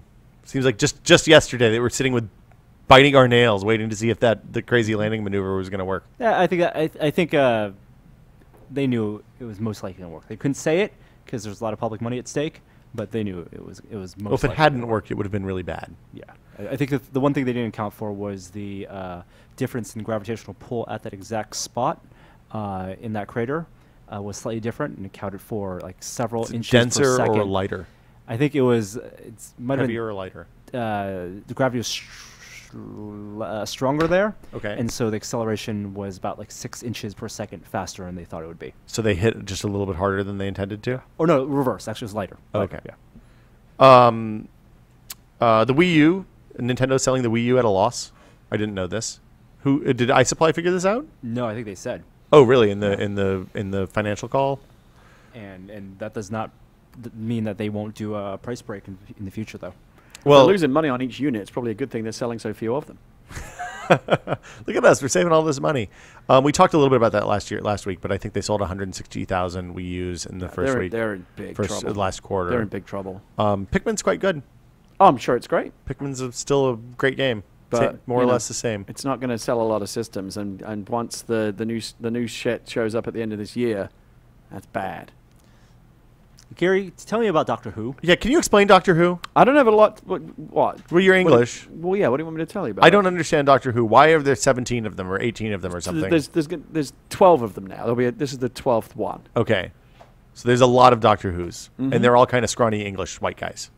They have typically all been English white guys, which is apparently part of the controversy these days. That some people would like to see a female or maybe a non-white doctor, but traditionally that's who the Doctor Who started in the 1950s or 60s, and so it was pretty much all white. He's a immortal Time Lord. So, but he's not technically immortal, but when he dies, he regenerates into a new body. Like a pod person? I don't know exactly but he's not human. He's from a planet called Gallifrey. Okay. And I thought that was a place in England. Among the Gallifreyans are these characters called Time Lords. Okay. Who are kind of like the cops. So they're like Green Watchmen Lanterns of the space-time continuum. And in the past, they were all wiped out in a big war. And the Time Lords or the Gallifreyans? The Time Lords. Okay. Actually, I think perhaps all the Gallifreyans. I'm not completely up on all the mythology. Okay. But certainly the Doctor Who, or just the Doctor, is really his name. He's not called Doctor Who. He's just called the Doctor. What kind of doctor is he? Is he like a physicist or is he a medical doctor? Well, I don't think that's ever been clarified. But given that he flies around space and time in a massive time machine, probably some kind of quantum physics. Okay. But it's also a phone booth. Or a police box. So here's one cool part of the mythology that I do know. And I always thought this was a nice touch. So it looks like a phone box from like the early 20th century in England. Those weren't public call boxes back then. They were just, you could go, they were for the use of the police to go in there and make a call before they had radios that they carried around with them. And they just had whistles. So it was like, I'm going to go to dispatch if and they needed to call for backup or whatever, they would go to one of these one of these police call boxes and call in. So that's why you could park that anywhere and nobody would hop into it, except for maybe a confused Bobby. Well, so what happened was the TARDIS, which is Doctor Who's time machine, stands for time and relative dimension in space. Okay, so it's both a traveling machine and a time machine. It can travel anywhere in space and or time. So it's pretty badass. Man, that would have made that traffic. That makes the zipper merge. If you had a TARDIS, you could have been here yesterday. Yeah, and it's bigger on the inside than the outside. So the other cool thing is it just looks like a call box on the outside, but once you step inside, it's vastly larger. Well, but what if a cop steps inside to make a call? Well, that wouldn't happen because only the Doctor can get in. No, it won't open for anyone else. And his companion. And his companion. Hold on. So explain the companion. All right, so I'm not done with the TARDIS yet. Sorry. So it's a Tesseract. The original idea of the TARDIS was that it had what was known as a chameleon circuit. So if it were to show up in medieval times, it would take on the form of like a medieval tent or a hut or something that looked like it belonged there. Or like a big fiberglass rock. Yes, or something that wouldn't draw attention to itself, so nobody would come knocking. They couldn't get in anyway. Some people do, and people have accidentally stumbled inside the TARDIS before. They're not supposed to, but... Great plot points.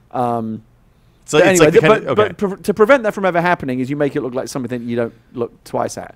And in the case of a police call box, obviously that's for the police and regular people wouldn't think to go in there.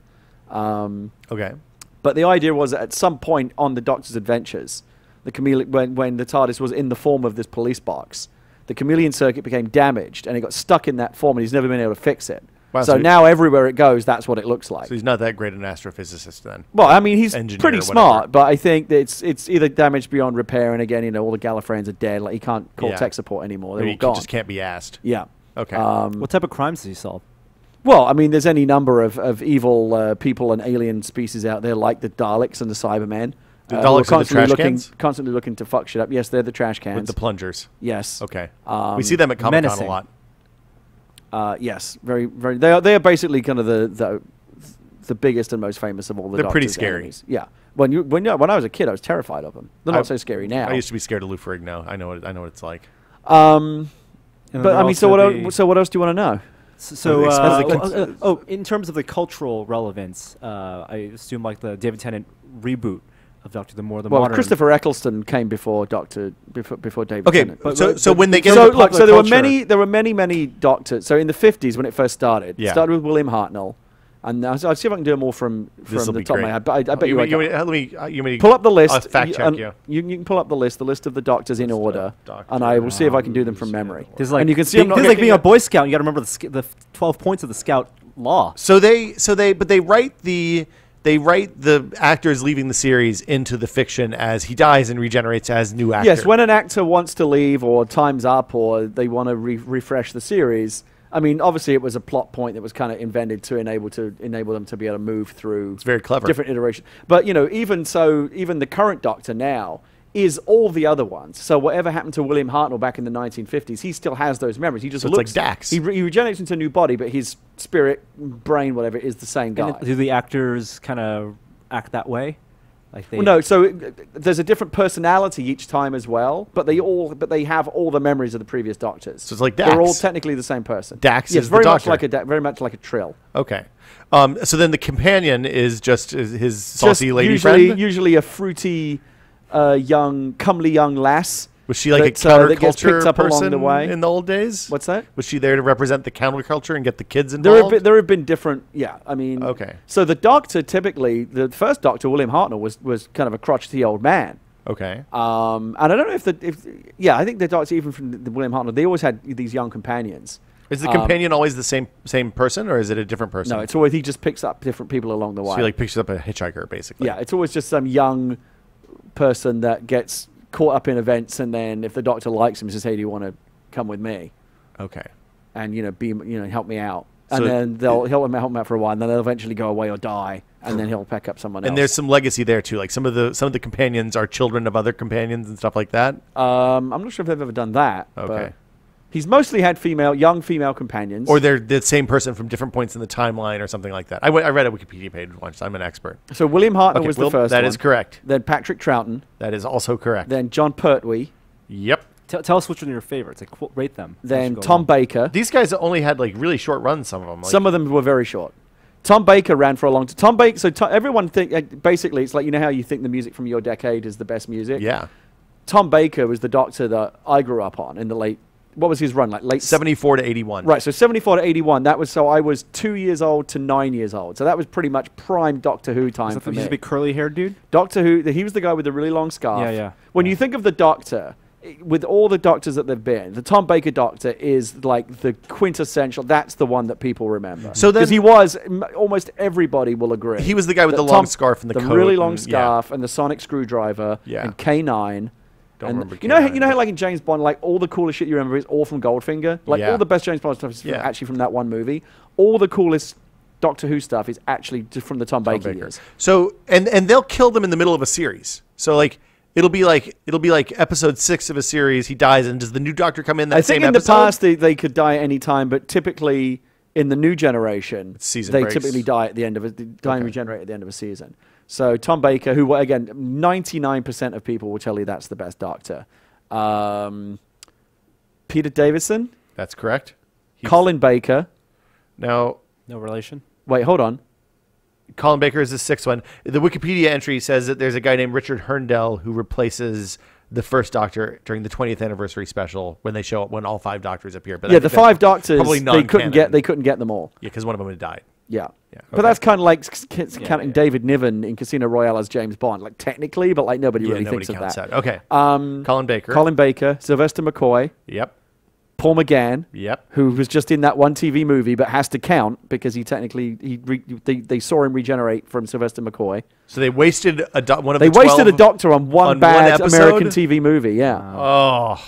Oh, this is when they tried to bring it to America. And then I don't remember, but when they brought, so that was the last one for a long time. And then Doctor Who kind of lay fallow for a long time, which always baffled me. I remember thinking, like, Doctor Who is like one of the best things the BBC's ever had. Why is it just sitting there? It was a long time. They did a poll for, like, which BBC show would you like to see brought back, and Doctor Who was, like, by far and away the winner. So they brought it back. It was basically, like, from 1996 to 2005. Yeah, for a long time it just sat there. And again, even before that, because the TV movie doesn't really, I mean, it does count, but it was just a one-off. It wasn't like it was really on television. But it is technically part of the mythology. That bad Paul McGann TV movie opens with the Sylvester McCoy Doctor, and he regenerates into Paul McCann. Does he die also and then get regenerated into the next one?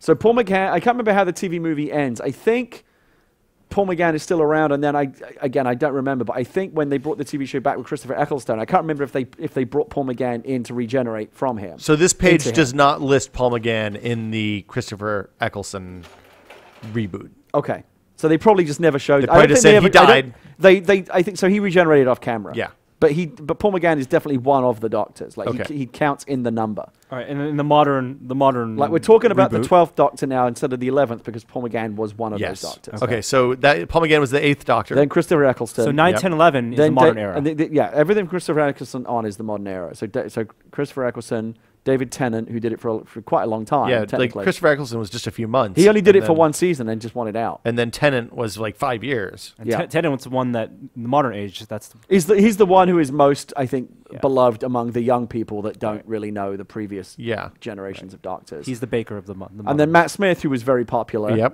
did it for a couple of years. And now Peter Capaldi, who I haven't been watching Doctor Who terribly much because I don't like these trendy young Doctors. But Peter Capaldi, I think they're going back to the tradition of having like an older, kind of more interesting Doctor. Old white guy. If you're familiar, anyone who's familiar with Peter Capaldi's work knows what a fantastic actor he is. I think he's going to be great. How do you think he'll play it? Who knows? I think he can very much do the eccentricity. He was on The Thick of It, right? Yeah. So best known as Malcolm Tucker from The Thick of It, which is one of the great TV characters of the last 10 years. Have you seen the Doctor Who trailer where they use all the Malcolm Tucker clips? Quiet Bat People. Yeah. Quiet Bat People. Oh my god. So you don't like the new Doctor Who's. I'm going to ask this question of the audience too.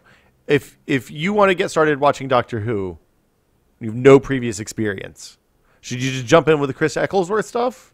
Or do you think Eccleston? Or do you think you should go all the way back to it's your tough boy to with say. the scarf? People were very divided on. I personally did not like the Christopher Eccleston Doctor Who. It felt like the least Doctor Who of all of them. Like what's okay? So but that's Stephen Moffat. All of the what's the defining characteristic of Doctor Who? Like if Star Trek is about a utopian future, and Star Wars is just a space opera, what's the Doctor Who?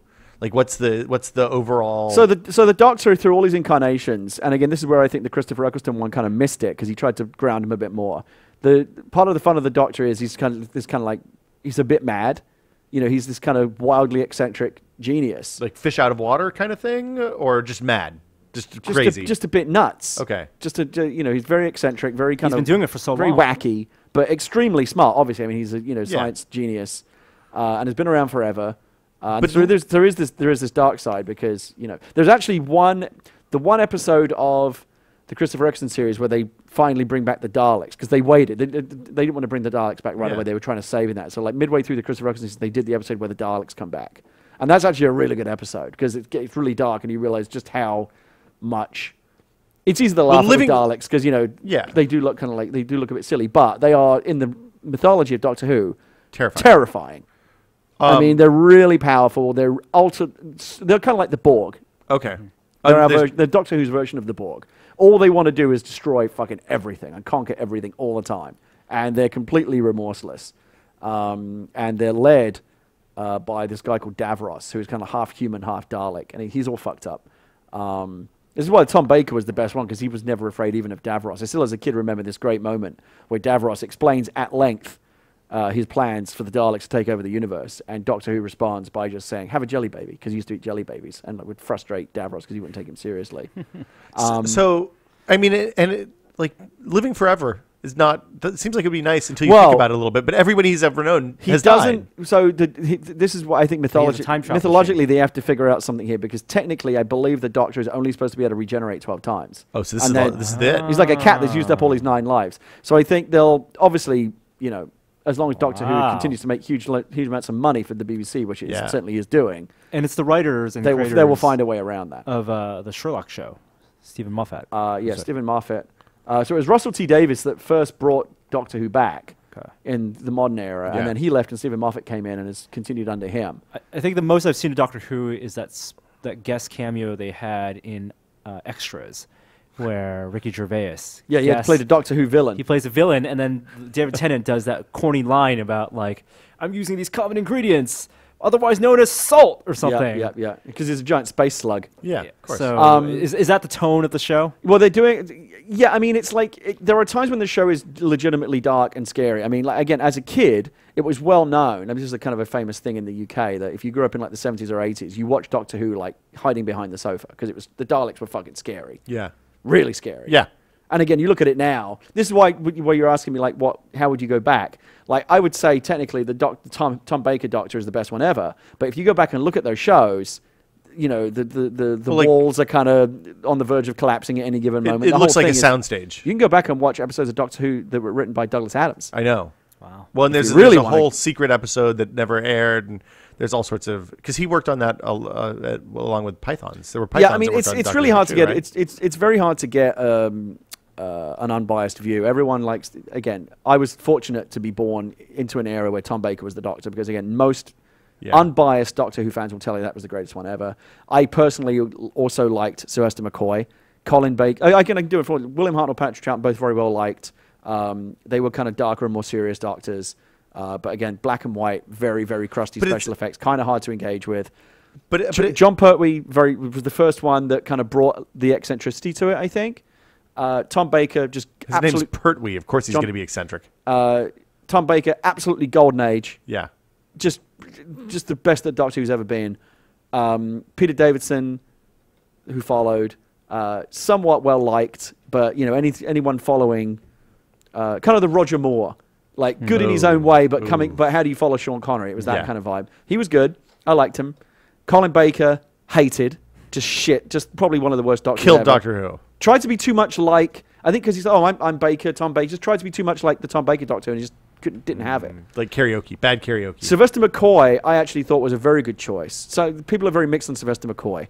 But he definitely brought the wackiness. He used to play the spoons. I remembered that. Sylvester McCoy could actually play this. I don't know if you even know what playing the spoons is. Yeah, you bang them together. Make you have two spoons back to back, and you actually can make a very interesting percussion instrument if you know how to do it. That's just a skill that he had, and so he brought that, and the Doctor would do it. So Sylvester McCoy, very good. Paul McGann, again, just one movie. Tried to do it was kind of okay. It was all right for what it was. One movie isn't enough time to know if he's good or bad. Eccleston, I think, fell totally flat. Okay. Refused to be wacky. He just walked around like just a black leather jacket and jeans. He just looked like the dude that ran, the corner shop. He didn't look like the Doctor at all. The Doctor Who, everyone has had like a very distinctive, no one sartorial cosplays as that style. guy. Well, you can always tell like which Doctor is which. It's the Ford Prefect joke. He's a fish. He's kind of a fish out of water, right? He doesn't really know how to fit in. Yeah. Is it on Netflix? A lot of them are. A lot of them are. So the new ones. watch the show. The Don't new read the ones Wikipedia certainly are. I don't know page. if the older ones are. Enjoy the new stuff. Yeah, what do you guys? Let us know what you think. David Tennant and Matt Smith were both very well liked, and I think Peter Capaldi potentially could be one of the greatest ones, just based on his strengths as an actor, and I think he's very well suited to the role. Can't wait to hear what Dan Stapleton says about this because he's a big fan also. I think we should play the music and talk about what we've been testing. All right.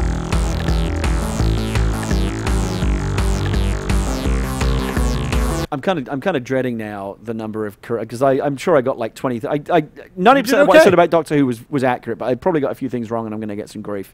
I'm not a hardcore Whovian.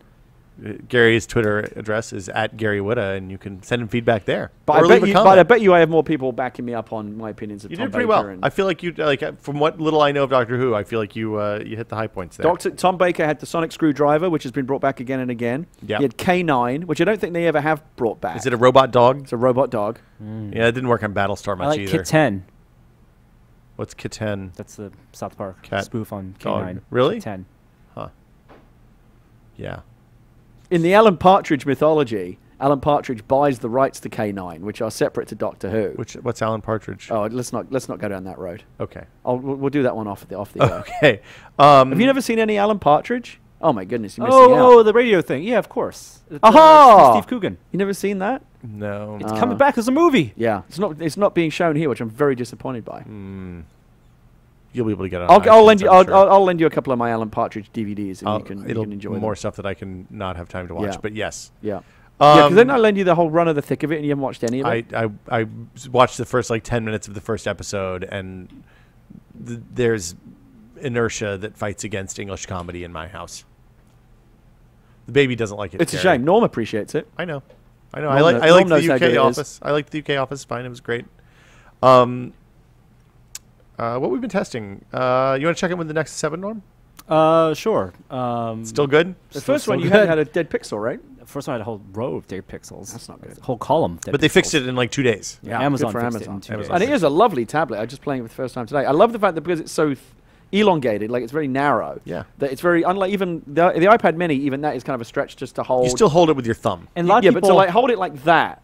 You mean like all the way do a with- C grip around yeah, the with your hand edges, all the way yeah. across the back. You can't really do that with a Mini, but with this lends can, itself very because well it's to that. 1610. A lot of the iPad proponents, mini proponents, think that that's still not good enough. They want the aspect ratio of the iPad. I like the aspect ratio of the iPad. The big thing for me is the brightness control. Although there are third-party softwares that you can use And too. this Really one does nice, have a- really nice screen, very tall- snappy, good performance. Big forehead, big chin. Yeah. Yeah. It's the But I Jay like Leno it. of tablets. If somebody was saying to me, I'm in the market for a tablet, you know, the knee jerk used to be, well, obviously just get an iPad. This is the first time that I think you'd have to say, well, okay, let's think about this. What do you want to do here? How much Because money do you wanna that's a spend? very, very legitimate Yeah. contender. The big difference to me is the games, and the game situation on Android is much better than it has been when I previously The app used Android. ecosystem is still the number one reason to It's- get an it's- iPad. It's fine. If you're using Android, you're fine.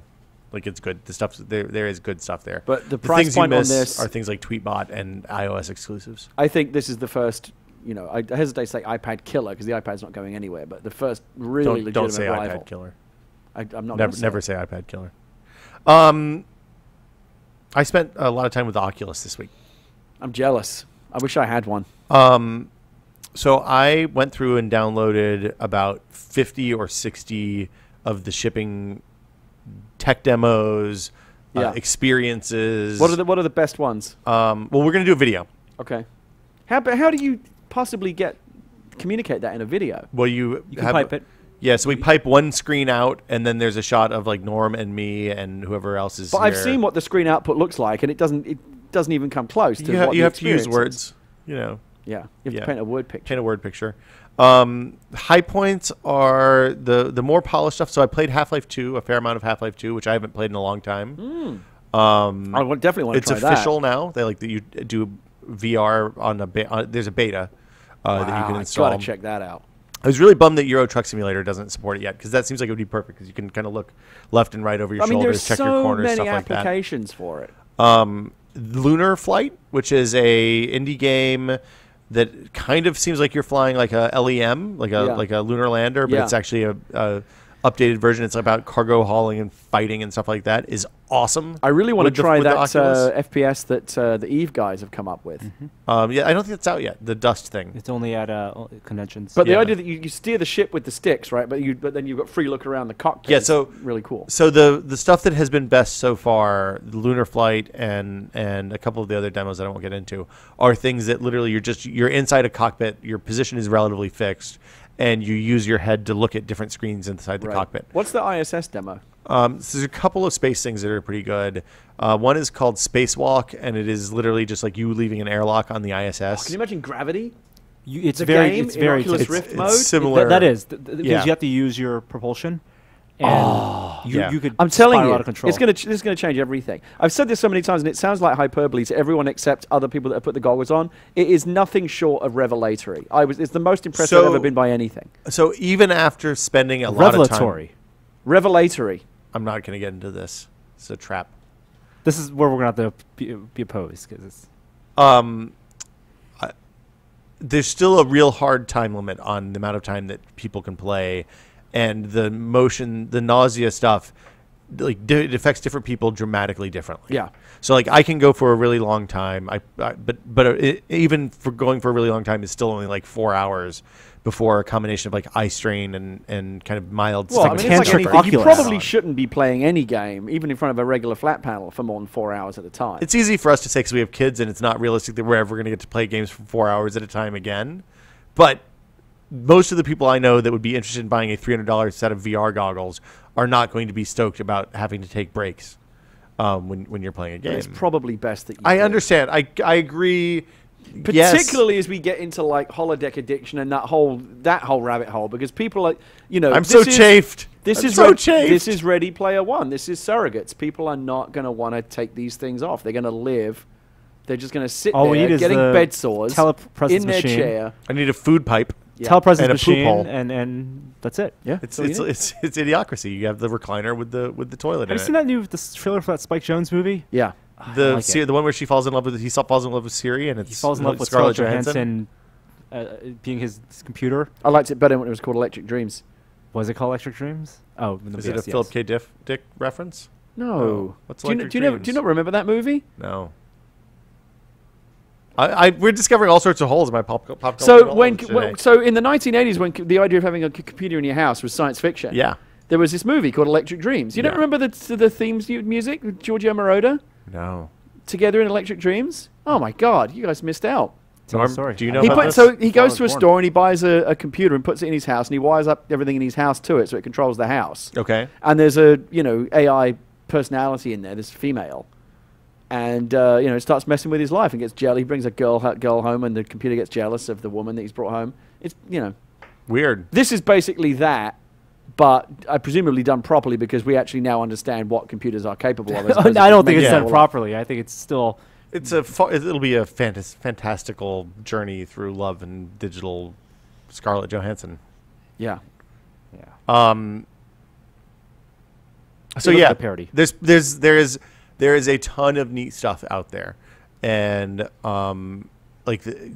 seeing what people who have limited resources have created has also brought into sharp relief the difference between like a good Oculus implementation and a bad Oculus implementation. Because some of these things you put on and just immediately feel nauseous if the movement isn't exactly right. It is a very difficult thing I to consider do. myself very fortunate in the time that I spent with that one. I didn't have any kind of adverse reaction.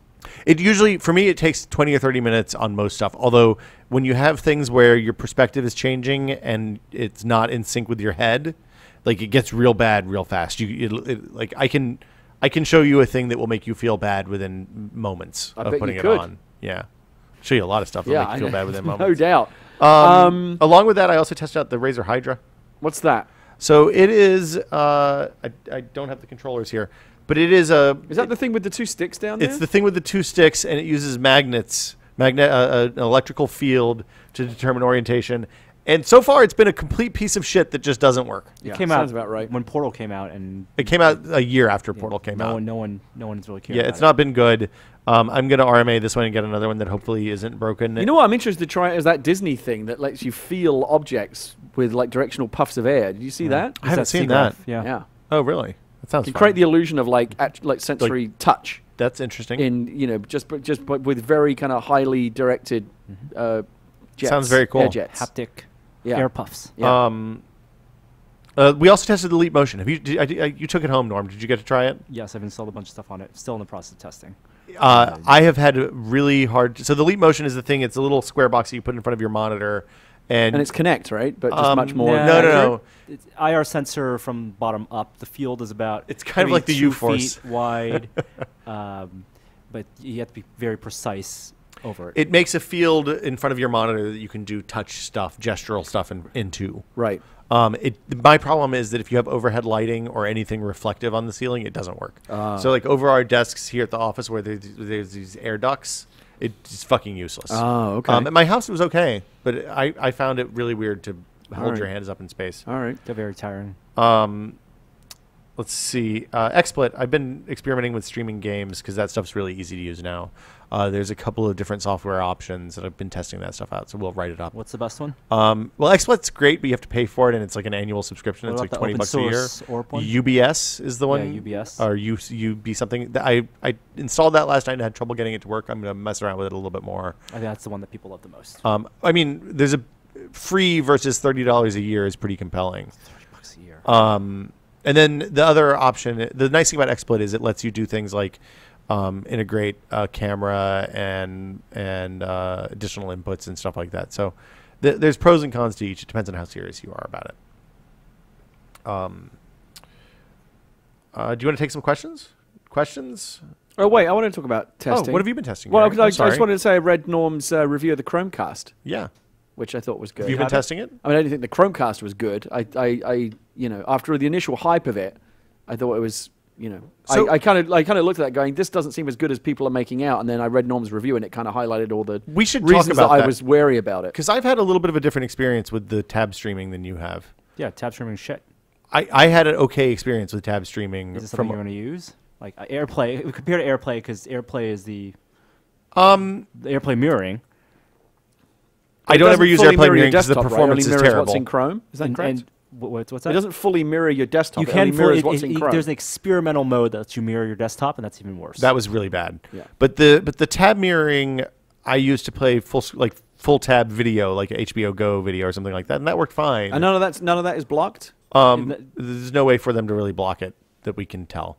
It Right. seems like there isn't. Tab stream right now is a way for people to get around the Chromecast not being implemented in the video provider Yeah. services, including dropping files in and using HBO Go. But The video quality is much worse. Like it is not much good- worse not an than an acceptable HDMI substitute. cable, obviously. But it's even worse than AirPlay mirroring, which is bad. Like I find the AirPlay mirroring to be almost AirPlay useless. mirroring is great So, when I mean, it works. I don't but know. It's very spotty. you can't call it Chromecast tab. Well, so the thing syncing is the, good. The thing I was going to say was that the tab syncing worked okay on a wired machine. I do not know why. Wi-Fi to Wi-Fi was rough. Like Wi-Fi to Wi-Fi was Which, was let's actively face it, bad. that's how most people are going to be using it. They're going to be streaming from a laptop or a device, like a phone or a tablet that's Wi-Fi. Yeah, and the problem with doing wired to wireless is that you have to probably be in another room, and it's not a good experience. Like you said, the use case for this is, hey, I have something cool on my laptop or tablet. Let me show you, Yeah. and it goes from there. And I also couldn't figure out how to get Chrome on iOS to stream. I don't know if that's You even can't do that. possible. I assume not. I mean, on again, the given that desktop. I already have that through AirPlay, we have Apple TVs on all the TVs in the house. It's like we yeah, kinda but already have that I figured mean, out. $35 is pretty compelling. No, don't get no. What? That's not compelling. The fact that it's cheap does not Yeah. not excuse the fact that Yeah, it's not that. that Well, was great. the but whole then point. the Netflix streaming is fine. If you have a good Wi-Fi connection. Well, but And who? And also, you got to remember that You when have you're really doing- bad Wi-Fi The other in thing your you got to house. remember is that Two- whenever two you're doing bars is that, not bad Wi-Fi. you got to remember that whenever you're doing that, you're killing the battery on whatever device you're streaming from as well. Like you better make sure that your phone or No, whatever. no, If that's it not runs the in the way it background. works. It's because it's not Yeah. streaming, but you have to still have it on, and there is a process that runs in the Yeah. background. Right. So it is using more than if the phone was just off. Off, yeah. So yeah, you're right. Like, And the video that you're streaming is going to be lower resolution than if Well, you're using it's something not native. a good way to probably. get video up on the TV. You can do it, but I wouldn't watch like an HD movie. Here's the thing that I think is interesting is that by coming out at $35, they're going to apply pressure to the Rokus and the Apple TVs. Not that Apple has ever acknowledged pricing pressure on anything, but we will see cheaper options for video streaming in the That's future. great. The other Then buy point those when the they're other cheaper. point that Norm made, which is often overlooked, is that HDMI ports are a commodity in themselves. That is these absolutely days. true. Yeah, even if you have an expensive TV with like 4 HDMI Like ports, I said, you're I'm full. hoping that over time this will condense down. I think it will with some of the new technology. But like, I had to shop around a long time to find a receiver that had 6 HDMI ports because that's how many I needed. I think with the next gen consoles, I'm thinking about maybe streaming, doing the HDMI in on the Xbox for the TV stuff. Maybe That seems crazy. I don't know. I don't know. I'll try it, but I'm not. But I'm not most optimistic. most TV most people aren't. I would guess that probably 90% of people that have an HD TV are not using a receiver. They're just pumping the sound through their TV and using whatever HDMI ports the TV has. And at the high end, you're looking at 4 at the most. Most HD TVs come with 2 HDMI ports. Well, and if you're using one something of- like a sound and both bar- of those are probably already in use. And if you're using something like a sound bar, then they have limited HDMI ports in the whole. It's a mess. and you got to plug in power. Yeah. Yeah. Unless it's 1.4, which again, a lot of lower end TVs are not going to be. Well, or I mean, I think most TVs have USB ports now, right? yeah, but that's this just is a theory. another, I know it's another wire dangling dangling off cable. the side. Anything else we've been testing we want to talk about? I bought an Airport Express to extend my Wi-Fi network. How'd This is that not work? very exciting, but like I've So- not been thrilled with the Wi-Fi reception from where the router is down to some of my TV stuff. In the old house, I had a wired cable that we're able to run. Yeah. It's not as easy to do that in the new house. I'm very envious of people that have, like Norm, that have Ethernet just run all the way through the house. Well, so it's they can get easy to wired. do if you have a crawl space too. If you're single, like we did in our house, it was no big deal. We're not. It's not as easy for No, I us. know. So I tried to, we added on another transmitter. So what did you use it? Put in like repeat? I haven't used an Airport Express in years. Does it have a repeater mode, or did you have to run an Ethernet cable to it and then plug it in the wall someplace? So the idea of like having it go from having it pick up a Wi-Fi signal and rebroadcast it is terrible. You don't want to do that. Yeah, that's bad. For all kinds of reasons, that doesn't work. Good. Okay. So I ran. Do that. What I did was I plugged in an Ethernet cable from the time capsule, the router, to the Airport Express. And moved the Airport Express someplace else? To another place in the house where it can rebroadcast. Okay. And that signal obviously is as good because it's coming from a wired connection. Yeah. And that actually has improved things somewhat, but it's still not as good as I would want it to be. Ideally, you want wires running to everything. I'm kind of surprised that house doesn't have wires. I would have expected maybe it would. It's not new enough for that. And the other thing that you could do is do a power line. I've used it, don't like it. When did you use it? I've had very mixed luck with power line. Well, but that changes on a house by house basis. Yes, I know, but I'm just not willing to do it again. It's a hassle. Okay. It's a real crap. Do you still have the old one? Or did No, you I threw return it away. Oh wow. I know. I was so annoyed with my old power line. I threw it away, and then I wish I'd have kept it because I could have tried it again. But so I'm looking at various things. There might still be a possibility to run a cable somehow. I need to look at it. But that's really Where's the only router? Solution. Is it possible to thinking put about the router also- in someplace else? Well, that's the other thing you can do. I'm also thinking about maybe just seeing if there's just a better router that I could get. You use an airport. I have a an time airport- capsule. A time capsule. They're not very good. No. I'm wondering if I should just, but I like the fact that it's also my backup drive. Well, But I could just run a backup drive separately. Well, you can also use the time capsule on your network without using it as an access point. Right. So, Right. or you could use it as an extender for your access. So point, whatever. maybe looking at trying to find another router out there that might have better range. There you go. Is it a 5.8 or just 2.4? It's both. Time capsule's dual band. Depends on. Well, there's older ones that aren't. I think This is dual band. Okay. I was thinking about maybe getting the new one that just came out that has AC and it's totally future-proofed, but I don't think it would make much of a difference. And Apple has traditionally not been awesome at antennas. Right. You know, if you look at like MacBook Wi-Fi reception versus other laptop Wi-Fi reception, they're not real awesome. Yeah. I guess that's it for what we've been testing. You want to do some questions? Questions? Emails? Well, but we do the other one. Emails. Because we don't do emails. We do Emails? No. Questions? Boom. If you have a question for This Is Only Test, the email address is podcast@tested.com. Keep your questions short, under 45 seconds. Or you can send written questions, and we will maybe read them on the air if they are good. Here is our first question. Hey, Tested crew. This is Jason from Stevens Point, Wisconsin. We're the hometown of fantasy author Patrick Rothfuss. We were also recently awarded the best municipal tap water by an industry group in the nation. My question is, what are some creature comforts, technology or otherwise, that you enjoy so much you would rather go without than deal with an inferior version? Some easy examples off the top of my head would be coffee, beer, and watching sports and anything other than HD, other than my Packers, of course, which I will watch however I can. Thanks. Keep on testing. I've kind of gotten that way about food. Like, if something isn't pretty awesome and it's bad for you, I just don't eat it. I'd rather have nothing than something shitty and bad for you. Not surprised. What? I mean, mediocre food's fine. I mean, there's Mediocre healthy food is what different. Like, I think there's a difference between needing the best of something and like you never want to settle for anything in that case, right? yeah, you eat 3 times a day and your meals should be good. Or eat something healthy and shitty is the way I look at it. If I'm going to eat shitty food, it'd at least be healthy, shitty food. That's me, that's I'm the opposite. theory, at I'll eat least. anything. That's And true. even on coffee, I briefly dabbled with being kind of a coffee snob like you for a while, but now I've just slipped back into it. Like I just bought a big tub of Maxwell House the other day. Fuck it. But because I got into cold, so I saw a really Yeah. simple recipe online for cold brewing coffee. You just dump some coffee and some water in a big jar, big receptacle, let it refrigerate, for 10 hours or overnight. 24 is and then usually recommended. run but it through a whatever. filter. Yep. And you're all good. Yep. But the recipe that I used calls for you go through coffee quite quickly. So I just bought a big thing of cheap coffee to make. So that's my iced coffee. I would for iced. I do chock full of nuts. Well, I did get some more chocolate. Yeah. The first batch that I made was with chocolate nuts, and it was very good. You're going to be much more happy with that than Well, the I made a Maxwell Max, House, and I think. got some more chocolate nuts the other day. There's only one place in the city where I can get it. It's kind of a hassle. It is a pain in the ass. So I bought some Maxwell You get it from House Amazon. to give it a try. Get your chocolate yeah, nuts from there you go. Amazon. I love chocolate nuts. Is like my favorite coffee now. It's so good. As canned mass market coffees go, it is the bomb. It is really good. Especially if you get the beans and grind it yourself. Yeah. Always and then get the beans and grind they had yourself. Dunkin' Donuts whole beans at the store the other day on special offer half price, so I bagged some of those as well. So my rule on coffee is... See, they're bringing Dunkin' Donuts to the West Coast? I don't care. I don't like Dunkin' Donuts See, very much. that's everything that's wrong about you in that statement right there. They're just normal donuts. That's the kind of donut I grew up with. They're nothing special. You're right, but the coffee is actually pretty good, and they have some They have some unique items that are pretty amazing, like their Texas toast breakfast sandwich. That shit is the bomb. Don't they make a hamburger that's a donut on either side or something? Probably. It seems I like mean, I something wouldn't bat an they do. eyelid if I saw that. I think the reason Dunkin' Donuts coffee is good. Seriously, like, we have reached a point now. It's like the last days of the Roman Empire, where you can walk into a Dunkin' Donuts and they could literally have like 2 whole fried chickens inside a bun that is made of human meat, and you would just go, "Yeah, seems about right." Like that's the next step. You've seen Like this. what's left? You've seen This Is Why You're Fat, right? It's a tumbler. Yes. Have you seen the Moreos? Yes. Which are the individual cookies and filling, and you can choose your own ratio. Yeah, but somebody just made those themselves. That was just someone on Reddit that did that, right? That's not like a commercial Maybe. product. I don't know. I would buy that product. Wouldn't you?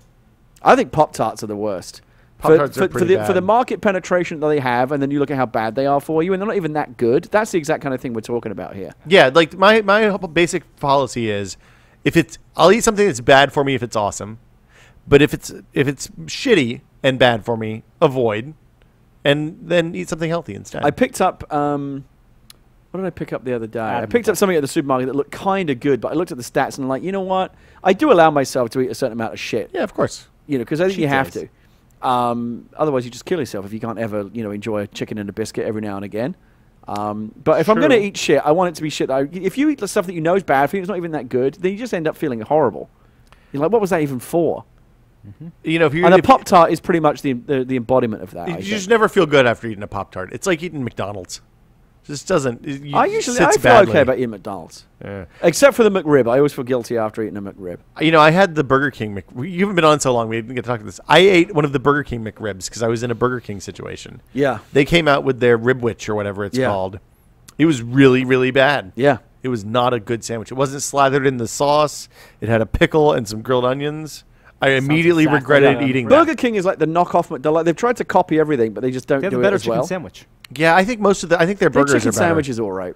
Their burgers at least taste like But they the have Whopper the is texture just of meat. it's just not a good burger. It's like a delicious burger. It has It's lettuce not- and tomato, onions, mayonnaise. It's not a good burger.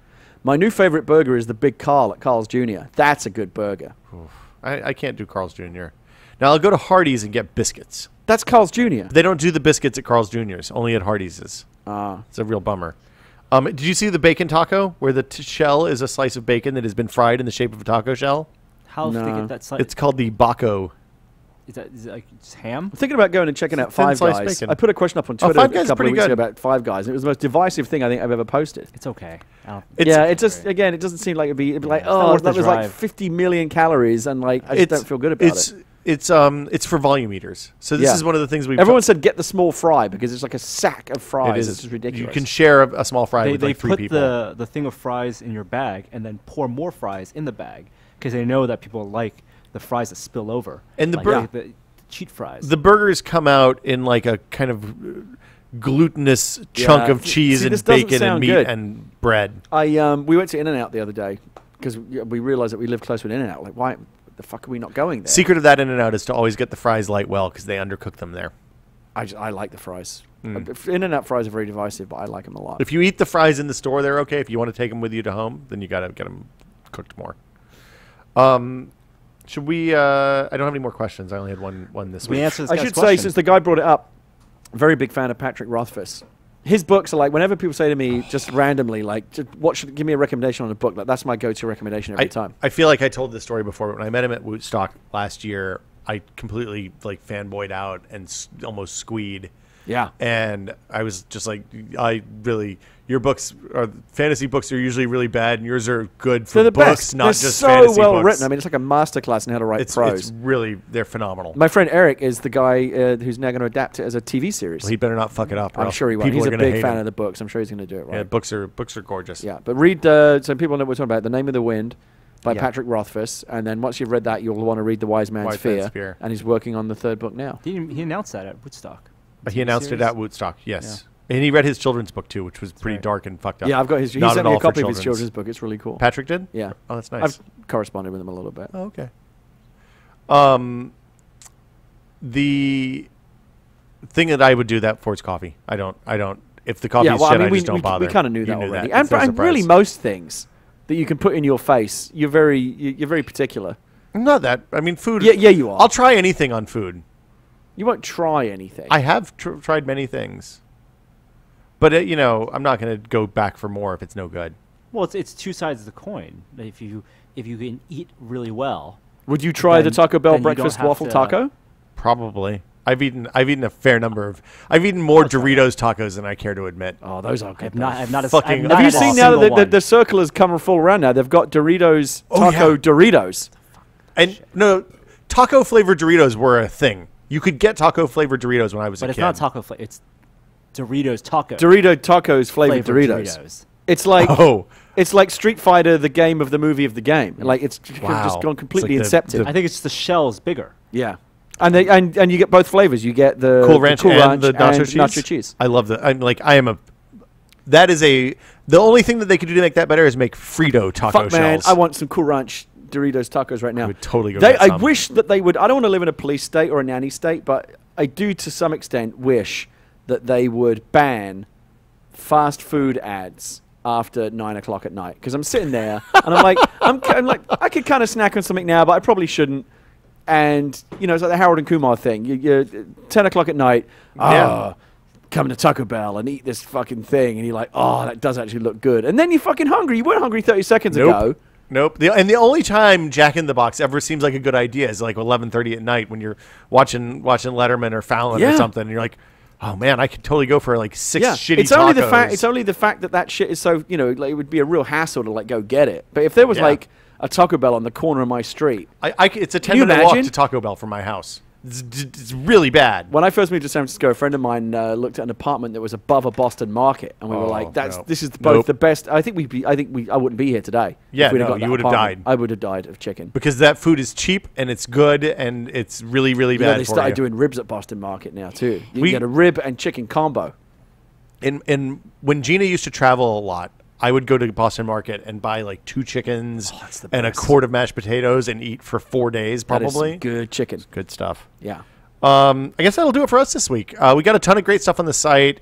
Comic-Con stuff is coming up. It's Geek Week, by the way. Hey, that kind of pass. I keep seeing that, but like, what does that really mean? What is Geek Week? Google and YouTube. Is it a YouTube thing? It's a YouTube thing. Okay. Yeah. They bought a ton of. Oh, we should have talked about that Shark Week controversy. The Megalodon? Yeah, let's save that for Fake Out. We'll talk about Geek Week and the Shark Week and do a quick Fake Outtakes because Norm has to go. Today's outro. If you want to do an outro, by the way, for us, we're running low. Shadow Light did this one. Google raw outro song file. The instructions for editing it and putting it together with Audacity or something like that are on there. You upload it to SoundCloud. When you upload it to SoundCloud, make sure you check the download button or else I can't download it and use it for the podcast. But today's outro is brought to you by Shadow Light, and it features Wesley Fenlon. Hi there, I didn't see you. That's it.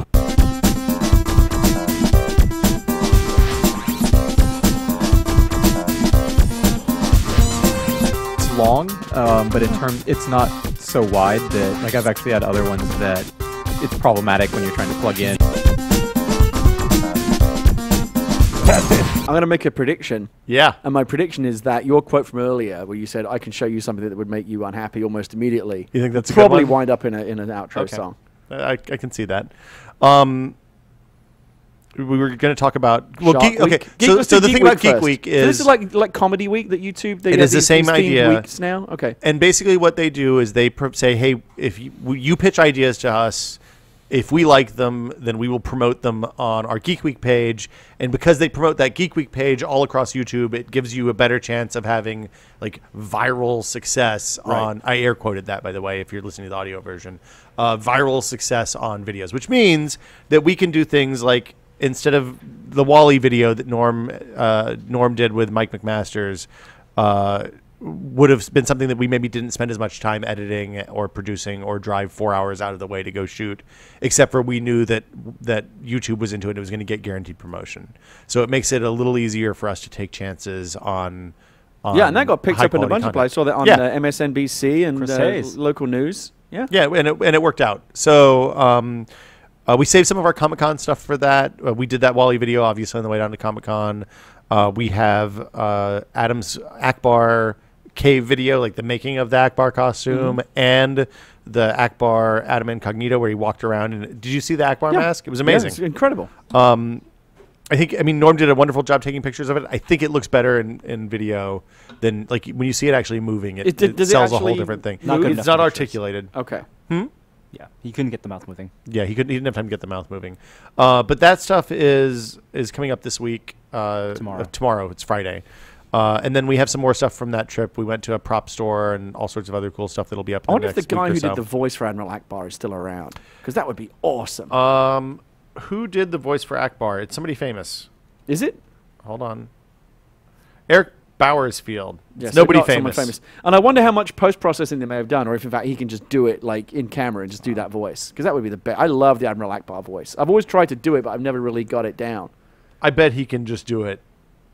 I It's gotta like- imagine. You know, it's that kind of It's like guttural quality. it's like fish, Duke Nukem's fish voice. You know, what's his name? Who gets the voice of Duke Nukem? John St. John. Yeah. Yeah, it's very iconic. Admiral Akbar is my favorite minor character in the Star Wars universe.